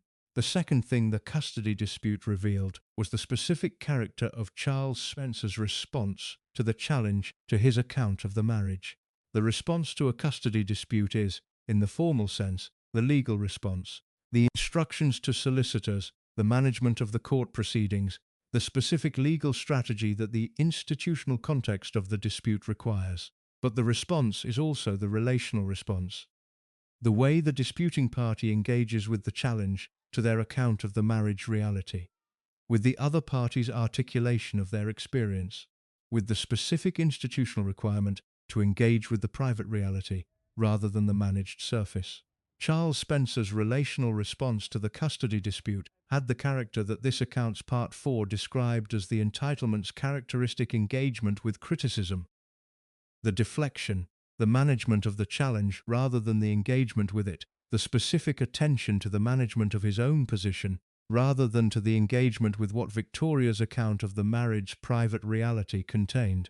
The management of his position in the custody dispute produced several specific events that the semi-public record contained in greater detail than the marriage's private reality itself had produced. Specific events that were visible enough and dominant to constitute a public record that the social code's management apparatus could manage around but could not entirely prevent. The most significant of these was the specific engagement with the children's welfare claims. The specific way that Charles Spencer's custody dispute strategy engaged with the 4 children who were the dispute's central subject. The children were inside the dispute in the most literal sense. They were the reason for the dispute's existence, the people whose welfare the institutional process was designed to serve, the human beings whose lives and daily experience were the substance of the arrangements being contested. A parent engaging with the custody dispute from the starting point of genuine primary investment in the children's welfare engages with it in the specific way that that investment produces, with the children's experience of the arrangements as the primary consideration, with the specific quality of engagement that puts the children's welfare before the parent's account of the marriage reality, and the parents' management of their own position in the dispute. The accounts from people with sufficient proximity to the custody dispute's conduct, to the specific events, and the specific engagements and the specific decisions that the dispute produced across its duration, describe a Charles Spencer whose engagement with the dispute had a different primary consideration than the children's welfare as the primary consideration. The management of his own position, the protection of the account of the marriage's reality that served his public image, the management of the information that Victoria's articulation of the private reality was placing in the semi-public record, was the primary consideration that shaped the dispute's conduct from his side.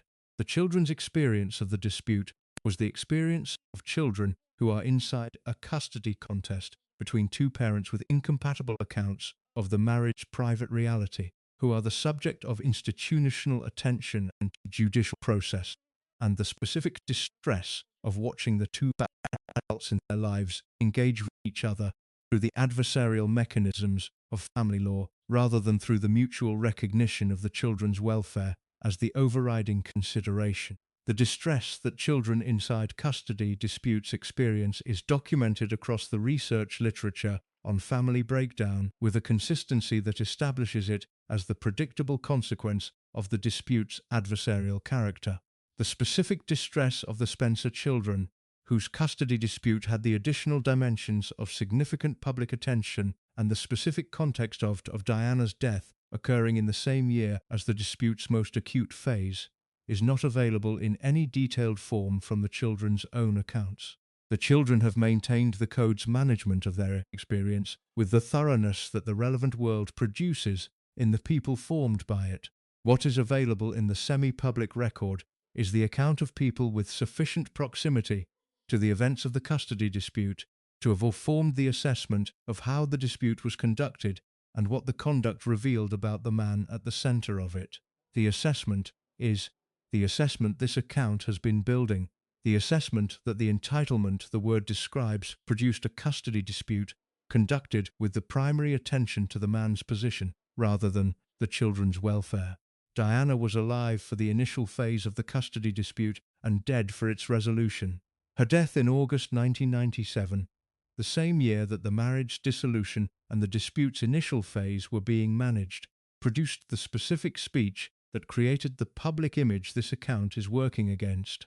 The speech was given in September 1997. The custody dispute was in its most acute phase across the same period. The timing is itself significant. The man who gave the speech, who stood in Westminster Abbey and spoke about Diana's sons and what they deserved, who spoke with the specific fury of someone who understood what institutional failure did to the children of the people it failed, was simultaneously engaged in a custody dispute whose conduct the semi-public record describes as consistent with the entitlement the word describes, rather than with the concern for children's welfare that the speech invoked.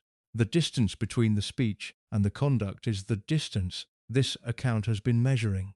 The speech said what the speech said. The dispute conducted what the dispute conducted. The children were inside both. The record contains both. The distance is real. The measurement is the account's work. Charles Spencer's relationship with the press is one of the most contradictory elements of his public record, and the contradiction is itself significant in the way that contradictions in public figures' relationships with the media are always significant. They reveal something about the specific character of the person at the center of the contradiction that the consistent relationship does not reveal. The consistent relationship with the press is easy to read. The person who consistently courts media attention reveals the specific character of someone who values the public platform and the public image that media attention provides, and who is willing to engage with the media on terms that serve that valuation. The person who consistently avoids media attention reveals the specific character of someone who values privacy and who is willing to forego the public platform in service of that privacy. Neither consistency is particularly revealing beyond the basic fact it demonstrates. The contradictory relationship is more revealing.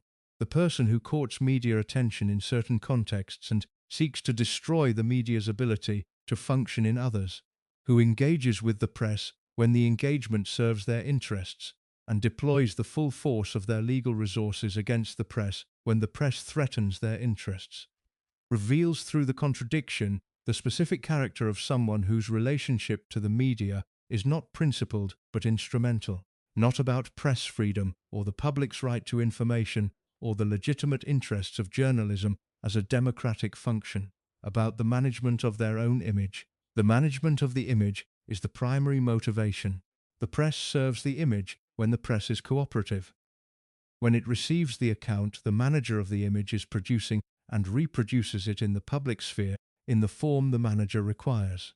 The press threatens the image when it is not cooperative, when it pursues the private reality rather than the managed surface, when it engages with the information that the management apparatus has been working to contain, when it threatens to produce in the public sphere the account that the management has been preventing.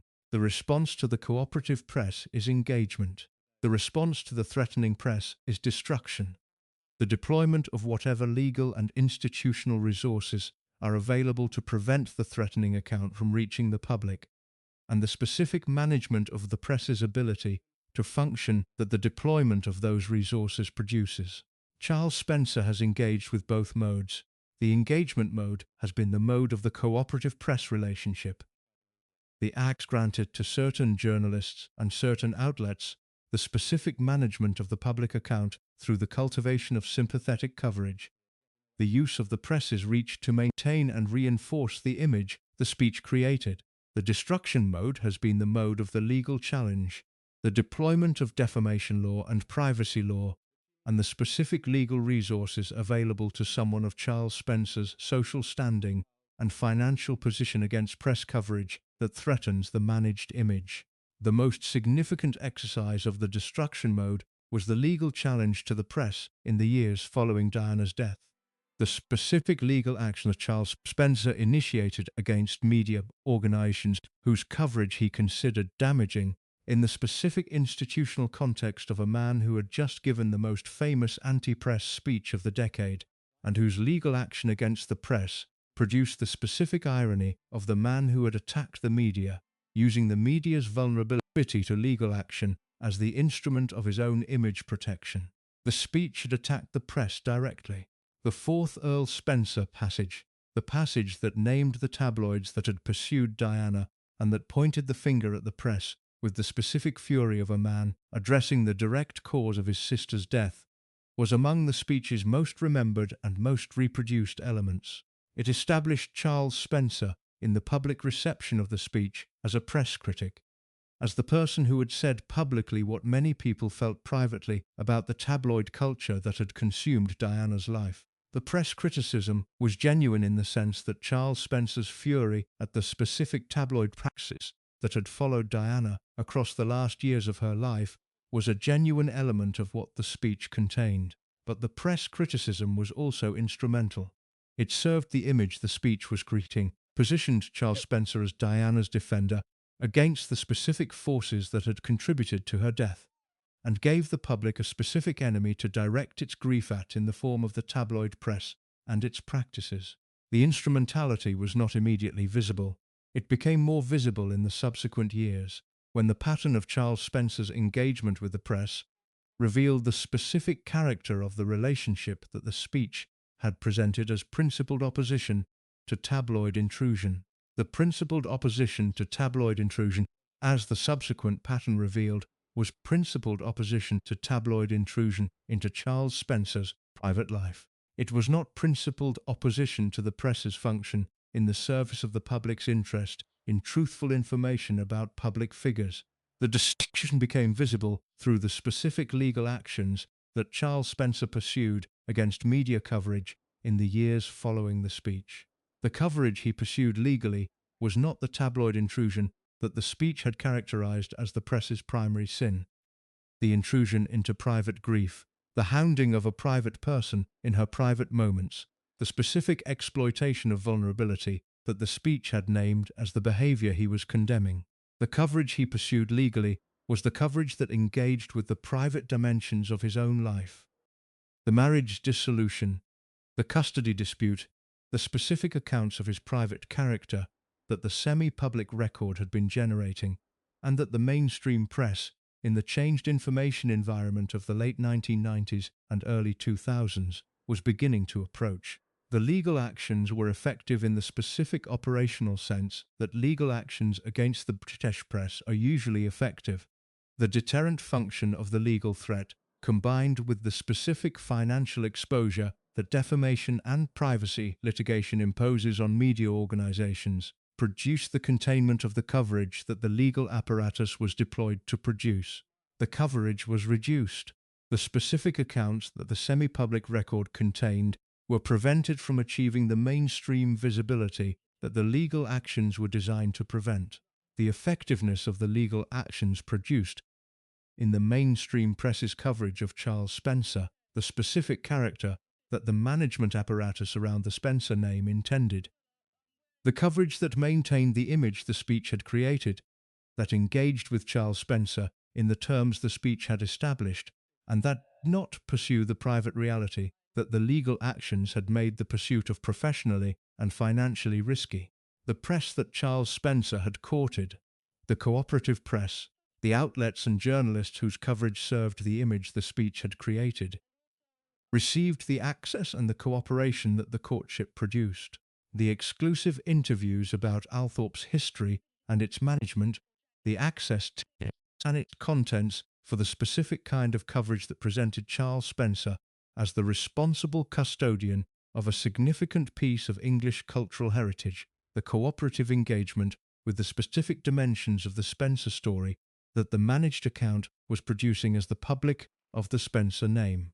The press that Charles Spencer had destroyed, the press that had approached the private reality rather than the managed surface, received the legal challenge and the deterrent that the legal resources of someone of his standing could deploy. The destruction was not total. The information environment of the late 1990s and 2000s was not the information environment of the 1950s, when the palace's management operation could contain information in the mainstream press with a completeness that the contemporary environment does not permit. The information existed in the semi-public record, in the forms that the semi-public record preserves, and the legal actions could not reach into the semi-public record with the same effectiveness that they could reach into the mainstream press. The semi-public record survived the legal actions. The mainstream press did not pursue the accounts the semi-public record contained, because the legal deterrent produced the calculation that made the non-pursuit the rational choice for most editors and most outlets. But the accounts persisted in the spaces that the legal deterrent could not fully manage. The contradiction in Charles Spencer's relationship with the press is therefore the contradiction of the image management operation in its most explicit form. The courtship of the cooperative press and the destruction of the challenging press, conducted simultaneously by the same person in the service of the same objective. The objective is the image the speech created, the image of Diana's champion, the image that the subsequent private record has been gradually and incompletely complicating. The complication has been managed. The management has been effective in the mainstream. The semi-public record has survived the management. The speech attacked the press. The legal actions used the press's vulnerability to manage the press. The contradiction is the character. The character is the account. The account is here. Althorp became a business in 1998. Not for the first time. The English country house has been in the business of being a country house for centuries, generating income from the land and the tenancies, and the occasional public access that the house's financial requirements have always demanded alongside the private life their primary function was designed to serve.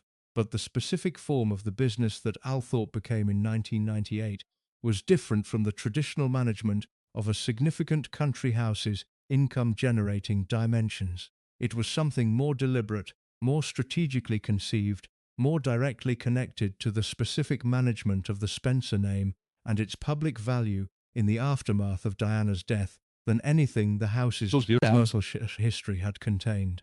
Diana was buried on the Althorp estate on the 2nd of September 1997, 3 days after the funeral. The burial site, on a small island in the ornamental lake that sits within the estate's formal gardens, was chosen with the awareness that the choice was not merely a practical decision about where to inter a family member, but a decision that would shape the estate's relationship to the public's relationship with Diana for as long as the estate continued to be what it was.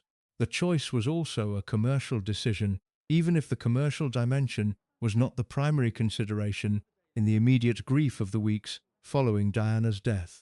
An estate that contains the burial site of the most beloved public figure of the era becomes, almost automatically, a site of pilgrimage, a place that the people who received Diana as real and who experienced her death as a personal loss will want to visit, not for the house's architectural interest or the collection's quality or the historical significance of the Spencer family's Northamptonshire tenure, but for the specific proximity to the burial that the site provides.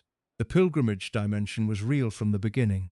The weeks and months following Diana's burial produced the specific phenomenon of people finding their way to Althorp's gates in numbers that the estate's previous visitor experience had not required it to manage. The management of this phenomenon, the decision about what Althorp's relationship to the public's relationship with Diana would be, what the estate would offer, and on what terms and through what management structure, was the decision that produced the specific form of business that Althorp became in 1998. Charles Spencer made the decision. He made it with the authority of the man who had inherited the estate and who was responsible for its management, the custodian's authority, backed by the background assumption that the inheritance had organized his understanding of what the estate was and what it was for. He made it with the awareness that the pilgrimage dimension of the estate's new public significance was a resource, a specific commercial resource that the management of the estate could deploy in the service of the estate's financial requirements, which were, as the financial requirements of all major English country houses are, substantial and not fully met by the traditional income-generating dimensions of the estate's operation. The deployment was organised. The Althorp visitor experience was developed into the specific form that the subsequent years established as the Althorp brand. The annual summer opening of the estate to visitors, managed with the specific attention to the commercial dimensions of a significant heritage attraction that a commercially developed visitor experience requires. The experience included access to the house's staterooms, to the collection, to the formal gardens, and to the memorial island. The specific proximity to Diana's burial site that was the primary motivation for the majority of the visitors who came to Althorp in the years following the estate's commercial development. The commercial development was not, in itself, inappropriate or remarkable.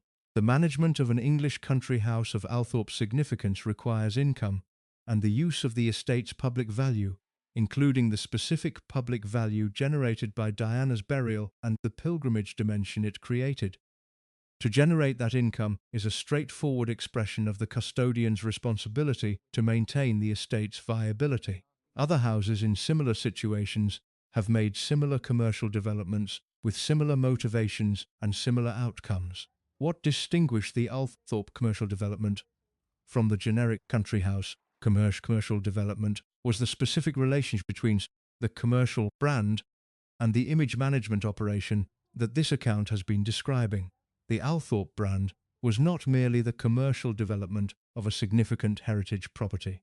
It was the specific institutional expression of the managed image, the vehicle through which the speech's image was maintained and developed and commercially deployed in the service of the Spencer name's public value. The relationship between the brand and the image was deliberate and sustained.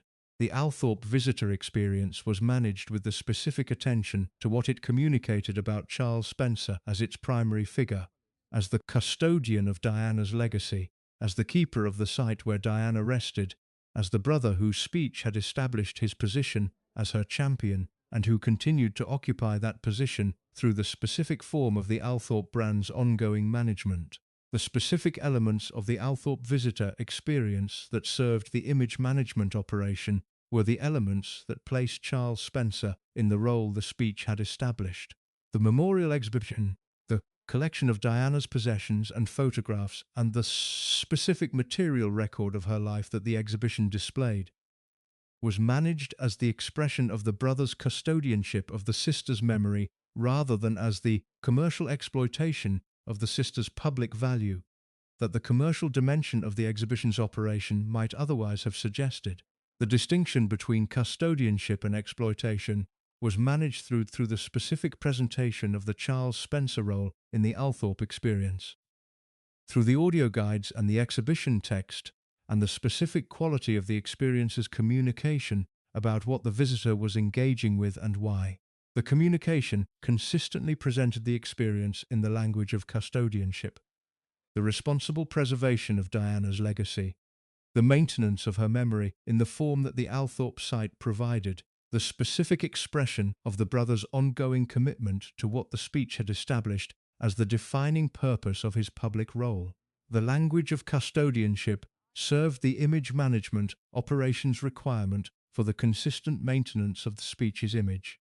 The person who frames the commercial development of Diana's burial site as an act of memorial custodianship is the person the speech established as Diana's champion. The language maintains the position the speech created and reinforces it through the commercial engagement with the Diana public that the Althorp visitor experience provided. The commercial success of the Althorp brand was real. The visitor numbers across the annual summer openings established the estate as a significant heritage attraction in the specific market that English country houses represent, a market that is substantial and that rewards the combination of historical significance and the specific quality of the visitor experience that the commercial development produces. The Diana dimension of the Althorp brand provided the specific draw that the pilgrimage motivation generates in the visitors for whom the proximity to the burial site is the primary motivation for the visit. This dimension sustained a visitor level that house architecture and collection alone might not have sustained in the contemporary heritage market. The financial returns from the commercial development of the Althorp brand were, by the accounts available in the semi-public record, significant in the context of the estate's management requirements. The management of an estate of Althorp's scale, the maintenance of the house and its contents, the management of the land and the tenancies, the specific financial requirements of operating a significant heritage property, is expensive in ways that the traditional income streams of the landed estate increasingly fail to cover in the contemporary era. The commercial development of the Althorp brand provide a supplementary income that the estate's traditional operations could not generate. The financial dimension of the brand's development is relevant to the account. This series, the financial expression of the image management operations operation. The speech established the image established the brand generates the income serves the estate. The estate is the reliable thing, the compensatory structure that the formation organized the man's world around, the house that did not leave when the family broke around it, the inheritance whose reliability the subsequent commercial development has made more financially sustainable. The circularity is not accidental. The image management operation, the commercial development of the brand, and the estate's financial sustainability are the same operation expressed at different levels of the same system. The speech created the value that the brand deploys. The brand deploys the value that the image management protects. The image management protects the value that the brand deploys. The circularity serves the estate's continuation, which is the background assumption's most fundamental requirement. The reliable thing, maintained in its reliability through the sustained operation of the image management that the speech initiated and the commercial brand that the image management produced. The women who are this account's central subject exist outside this circularity. They're inside the relationships, the marriages, the professional service that the circularity's operation required to remain in the private sphere rather than the public one. The image management operation that the created and the brand maintains requires the private sphere to remain the private sphere, requires the managed silence of the marriages and the Althorp staff, and the specific accounts of the private character that the semi-public record contains to remain in the semi-public record rather than in the mainstream. The brand is the mainstream's version of Charles Spencer. The private sphere is the account this series is building.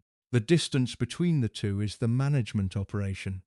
The management operation is the brand's survival requirement. The brand survives. The private sphere survives alongside it. The account is here.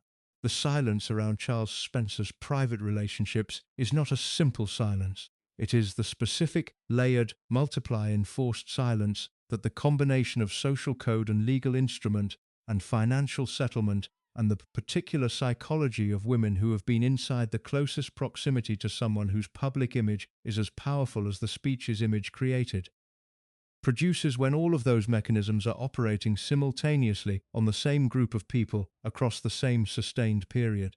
Each layer of the silence is distinct and produces its own specific character of not speaking. Understanding why the women never spoke requires understanding each layer separately and then understanding how the layers interact to produce a silence that is more complete and more durable than any single layer could have produced alone. The first layer is the social code, the specific social code of the English aristocratic world that the marriages and the Althorp staff relationships were conducted within. The code whose management of private information this series has described across multiple accounts operates in the Charles Spencer situation with particular effectiveness because of the specific social geography of the relationships.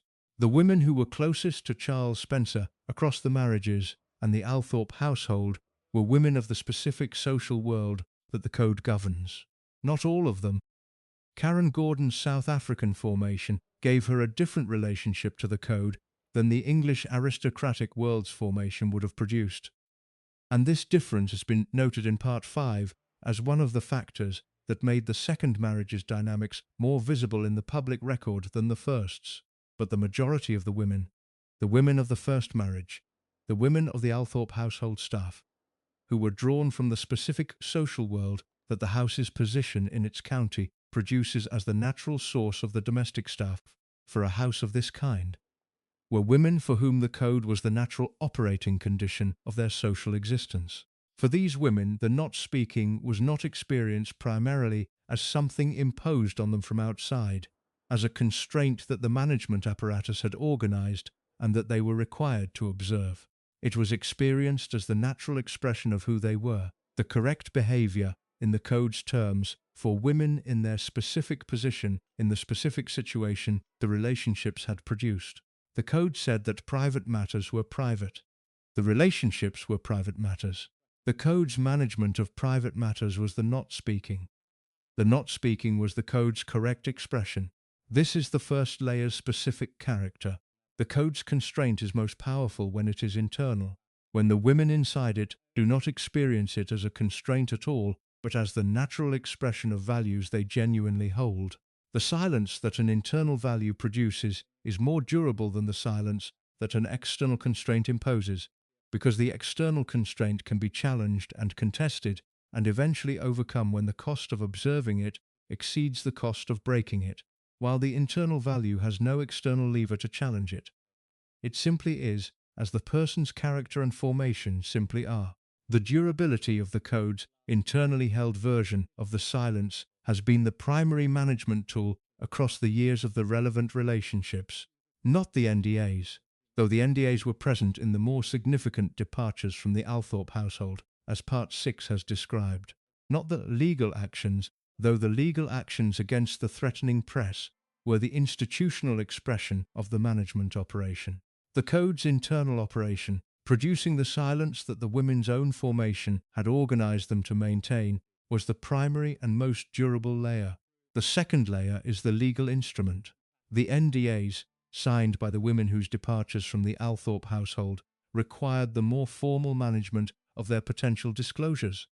The women whose proximity was greatest and whose accumulated knowledge of the private character the semi-public record describes was most complete and most potentially damaging to the image management operation. The NDAs convert the code's internal constraint into an external one. The legal obligation that the signing of the instrument imposes, backed by the financial exposure that the breach of the obligation would produce, and by the legal resources of someone of Charles Spencer's standing that would be deployed against the breach. The conversion from internal to external does not make the constraint less effective. In some respects, it makes it more effective, because the external legal obligation continues to operate even when the internal code's constraint has been weakened by the passage of time or by the specific experiences that can erode the internally held values hold on the person who holds it. The women who signed the NDAs are bound by them in the legal sense that creates the specific weight of obligation that this series has described in earlier accounts.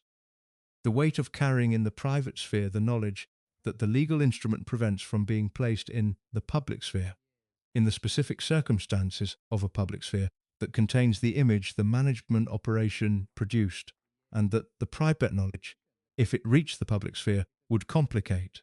The weight is daily. It is present in every encounter with the public sphere's version of Charles Spencer.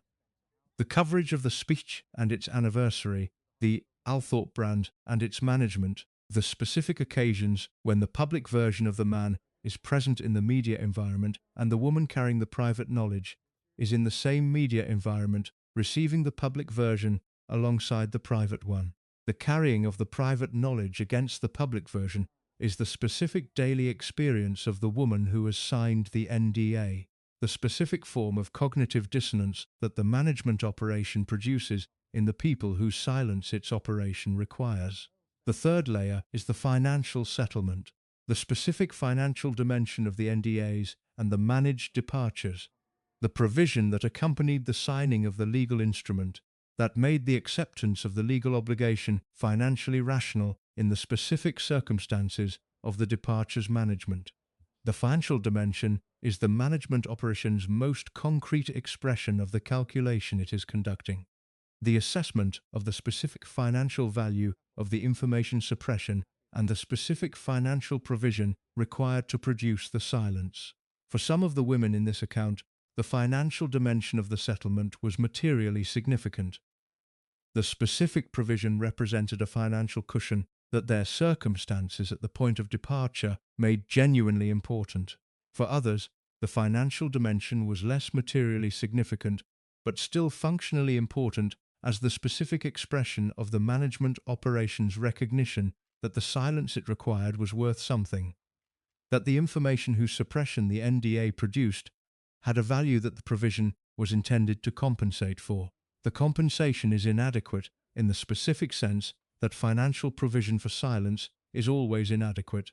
It addresses the financial dimension of the silence's cost without addressing the non-financial dimensions, which are the dimensions that the silence's daily experience most directly imposes. The cognitive dissonance, the specific weight of carrying private knowledge against the public version, the absence of the accountability that the acknowledgement of the private knowledge would provide, and that the financial settlement substitutes for in the management operations accounting. The fourth layer is the psychology of the image. The speech's image is among the most powerful available in the contemporary public record about any member of the relevant social world. It is an image formed in the most public possible moment, received by the most global available audience, in the specific context of the most acute available public grief.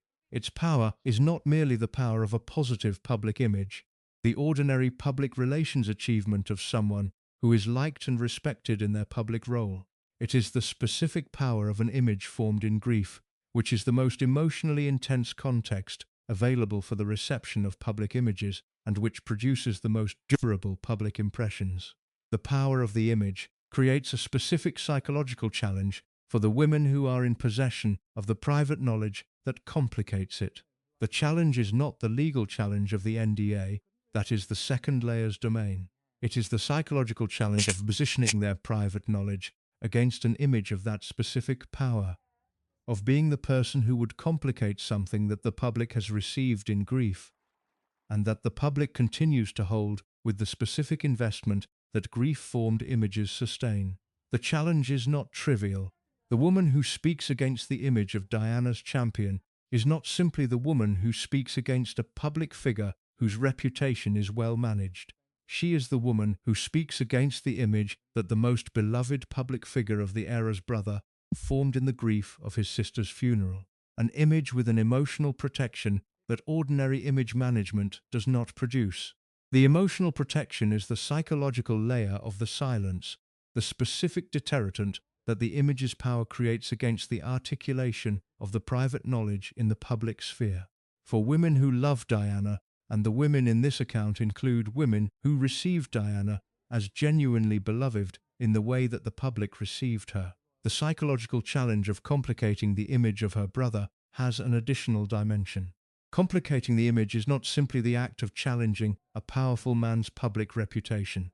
It is, in the specific emotional architecture of the image and what it is grounded in, potentially experienced as a challenge to Diana's memory, as an act that would produce, in the public sphere, the complication of something that Diana is at the center of. The specific emotional complexity of this dimension, the specific psychological weight of a private knowledge that, in being articulated, might be received as challenging something connected to Diana, is among the most powerful deterrents in the management operations' unofficial arsenal. It is not deployed explicitly. It does not need to be deployed explicitly. It operates through the specific emotional architecture of the image and what the image is grounded in, producing in the women who hold the private knowledge a psychological deterrent that is more powerful than many of the explicit deterrents the management operation deploys through its formal mechanisms. The fifth layer is the specific character of the relationship between the women's private knowledge and the public world's reception of the image across the decades since the speech. The public world has had 25 years to absorb the image, 25 years of anniversaries and retrospectives, and the specific management of Diana's memory through the Althorpe brand and the Spencer name's ongoing public presence.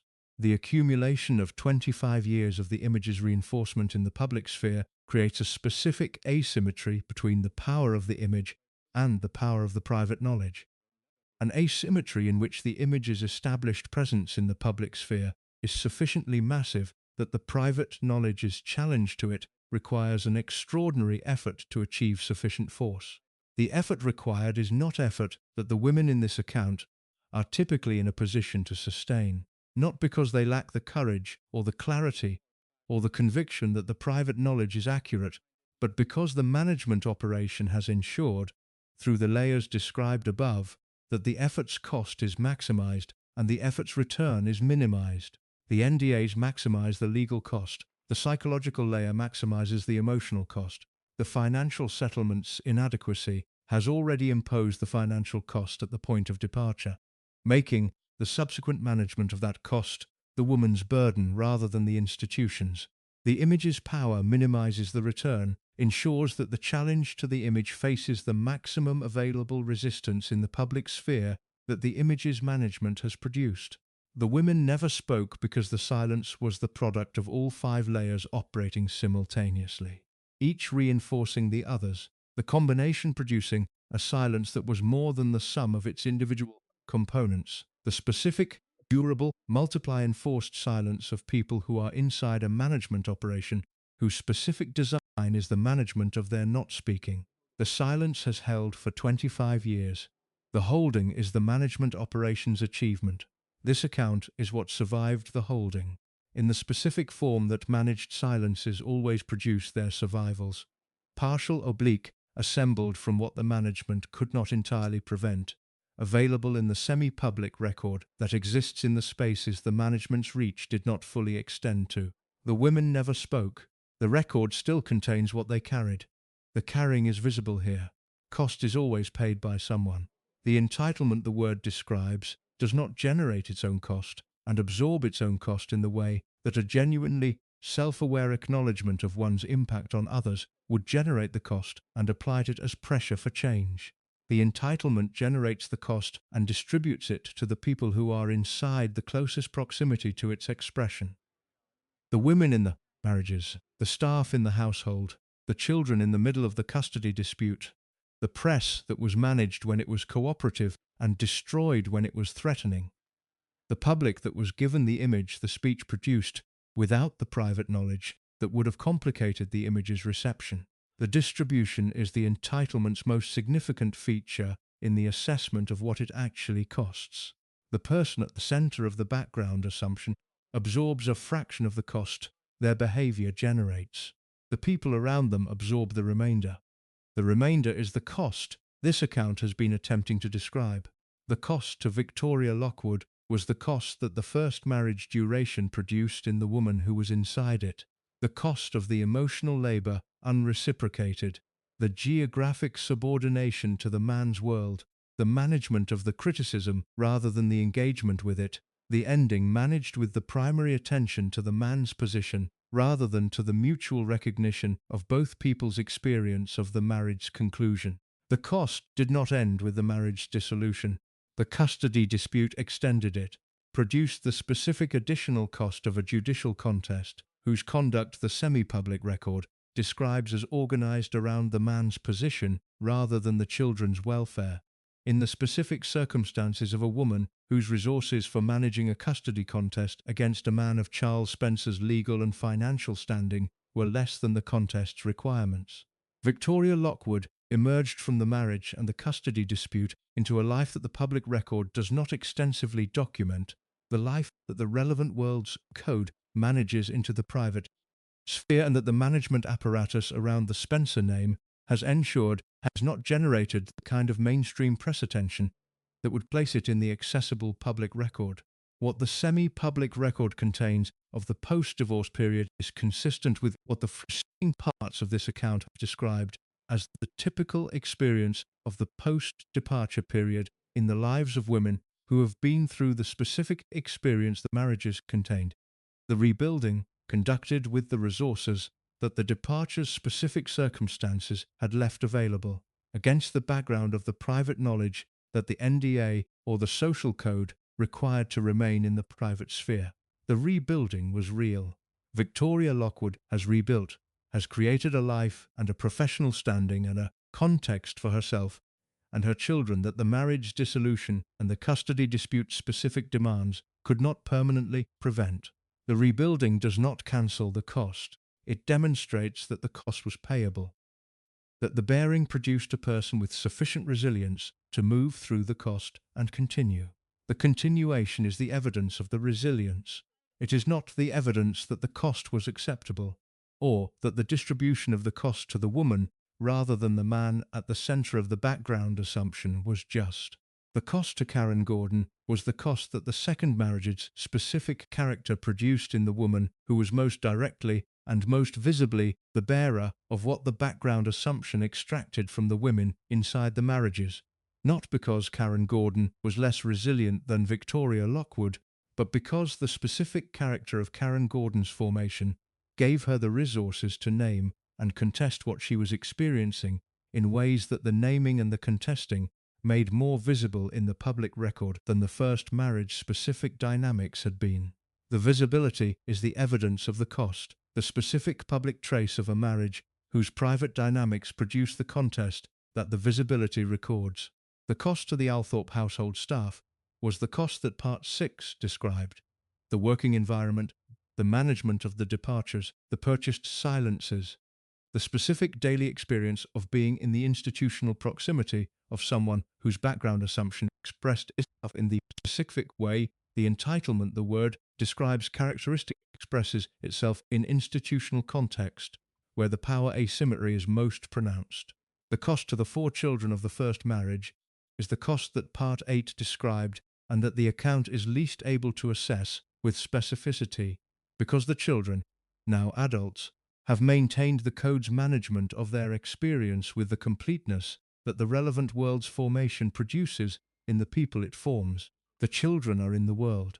They carry what the childhood-specific circumstances produced in them, the formation of the household they grew up in, the custody disputes' specific impact on their development, the specific quality of the relationship with a father whose background assumption shaped the household they grew up in, and the management of the dispute that reorganized their lives when they were between the ages of 3 and 8 years old.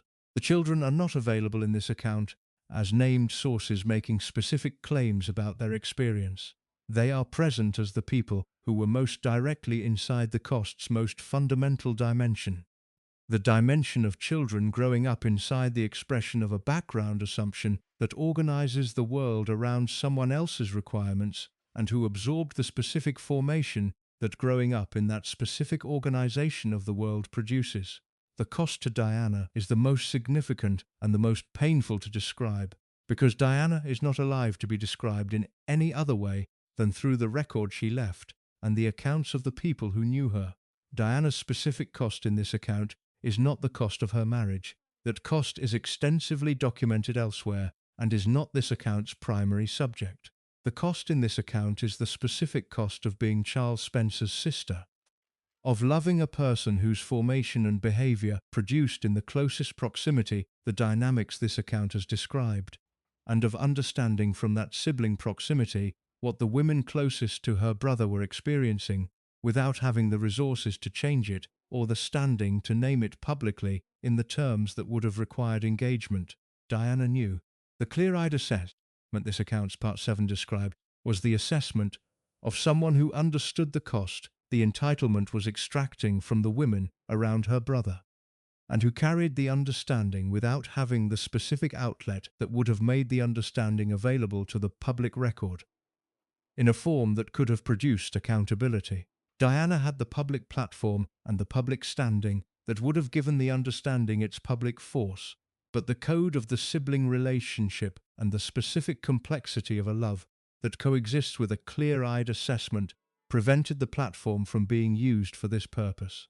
The cost to the public is the cost of the incomplete account, the cost of receiving the speech's image as the complete account of the man who gave it, without the private knowledge that would have complicated the reception and produced the more complete assessment that the public's relationship to the figures it invests in deserves.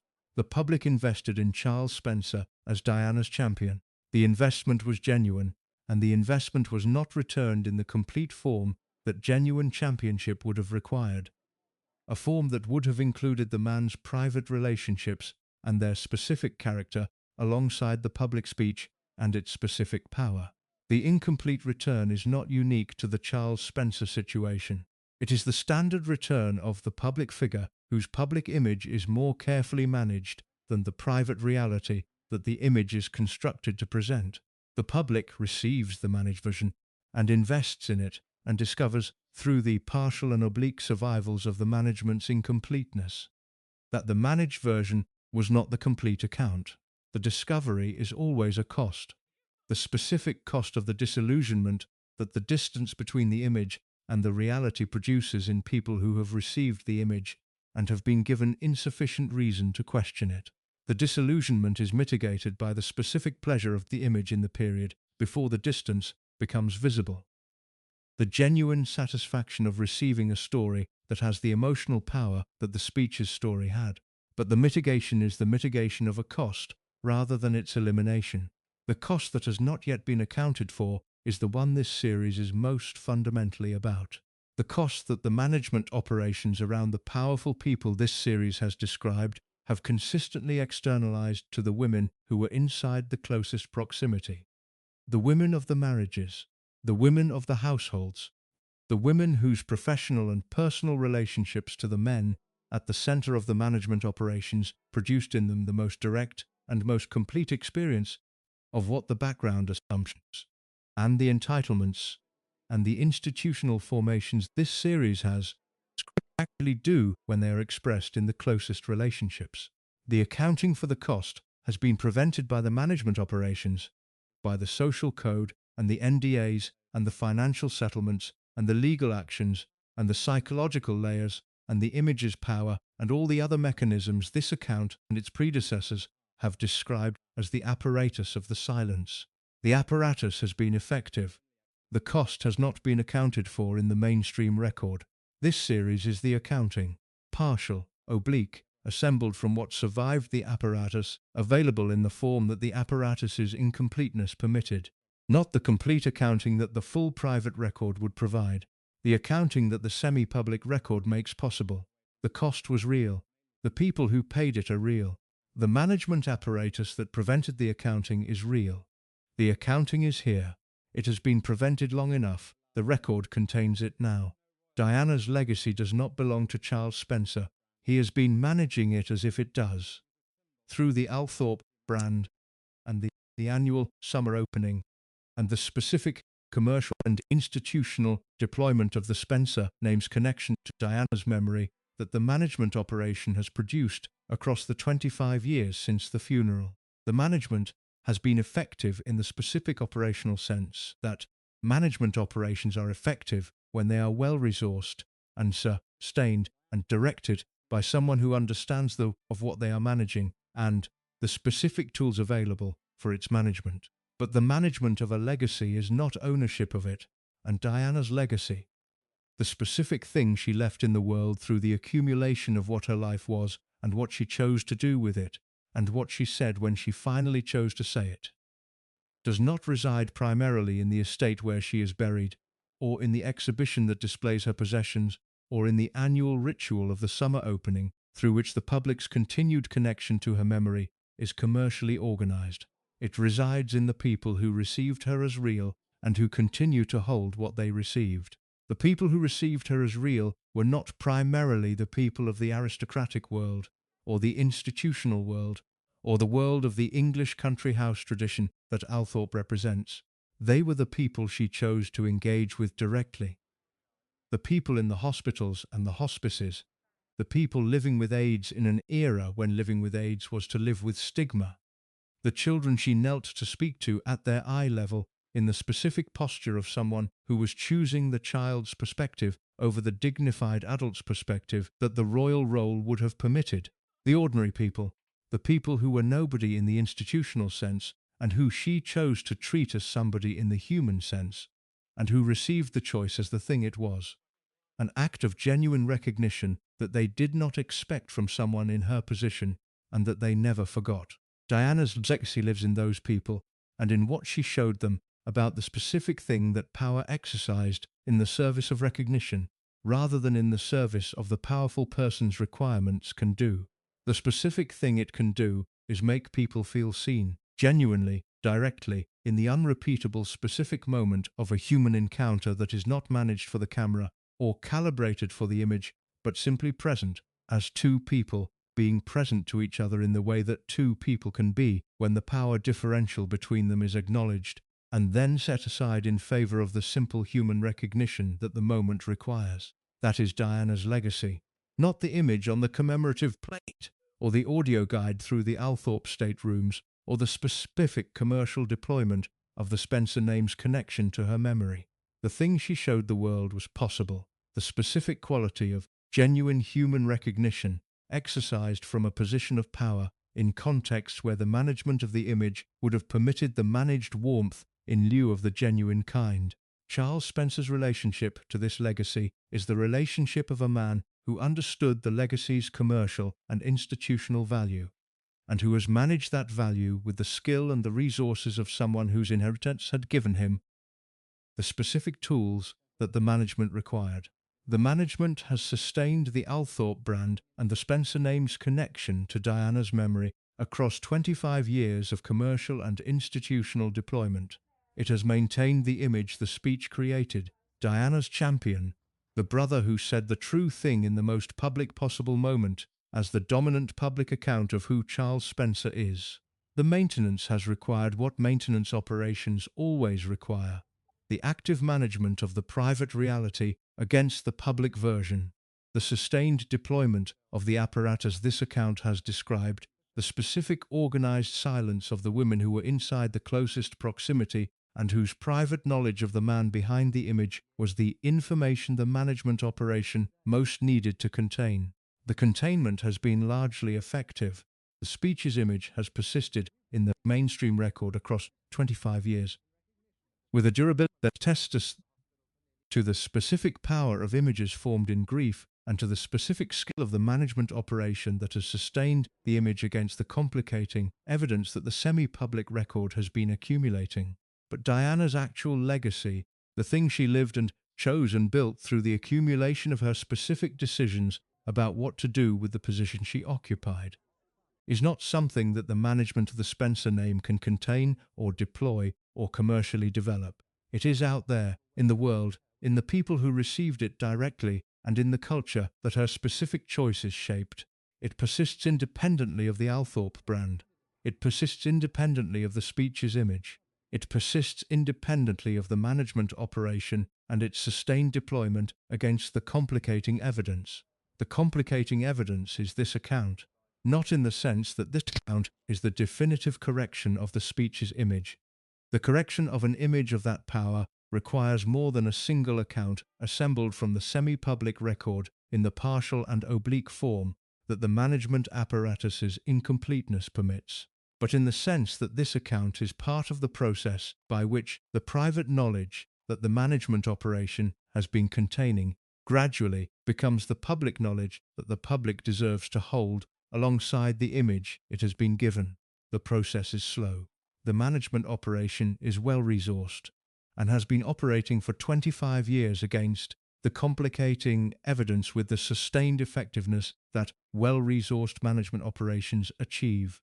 The public account remains, in its mainstream form, substantially the speech's account. The image of Diana's champion, the brother who gave the 9-minute speech, the custodian of Althorp and of the Memorial Island, and of the specific deployment of the Spencer name's connection to Diana's memory.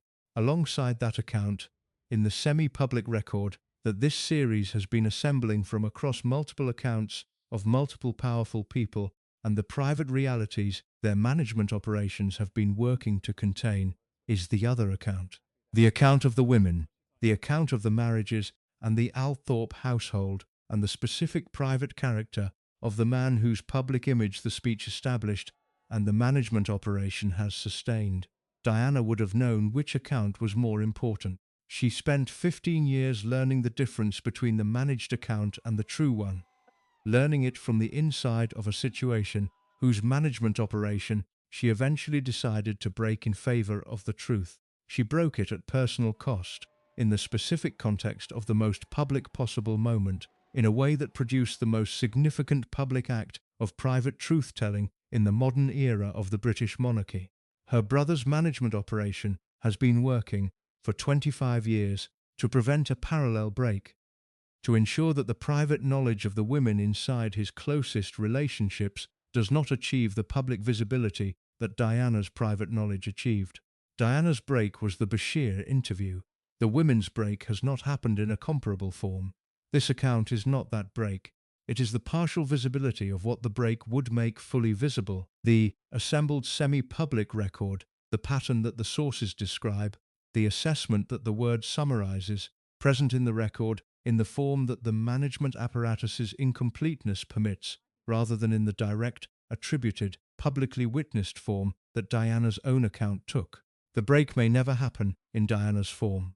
The management operation has been too effective, the women's silence too multiply enforced, the image's power too specific and too durable for the parallel break to be as simple or as achievable as Diana's break was in the specific circumstances that made Diana's break possible. But the record is more complete now than the management operation intended.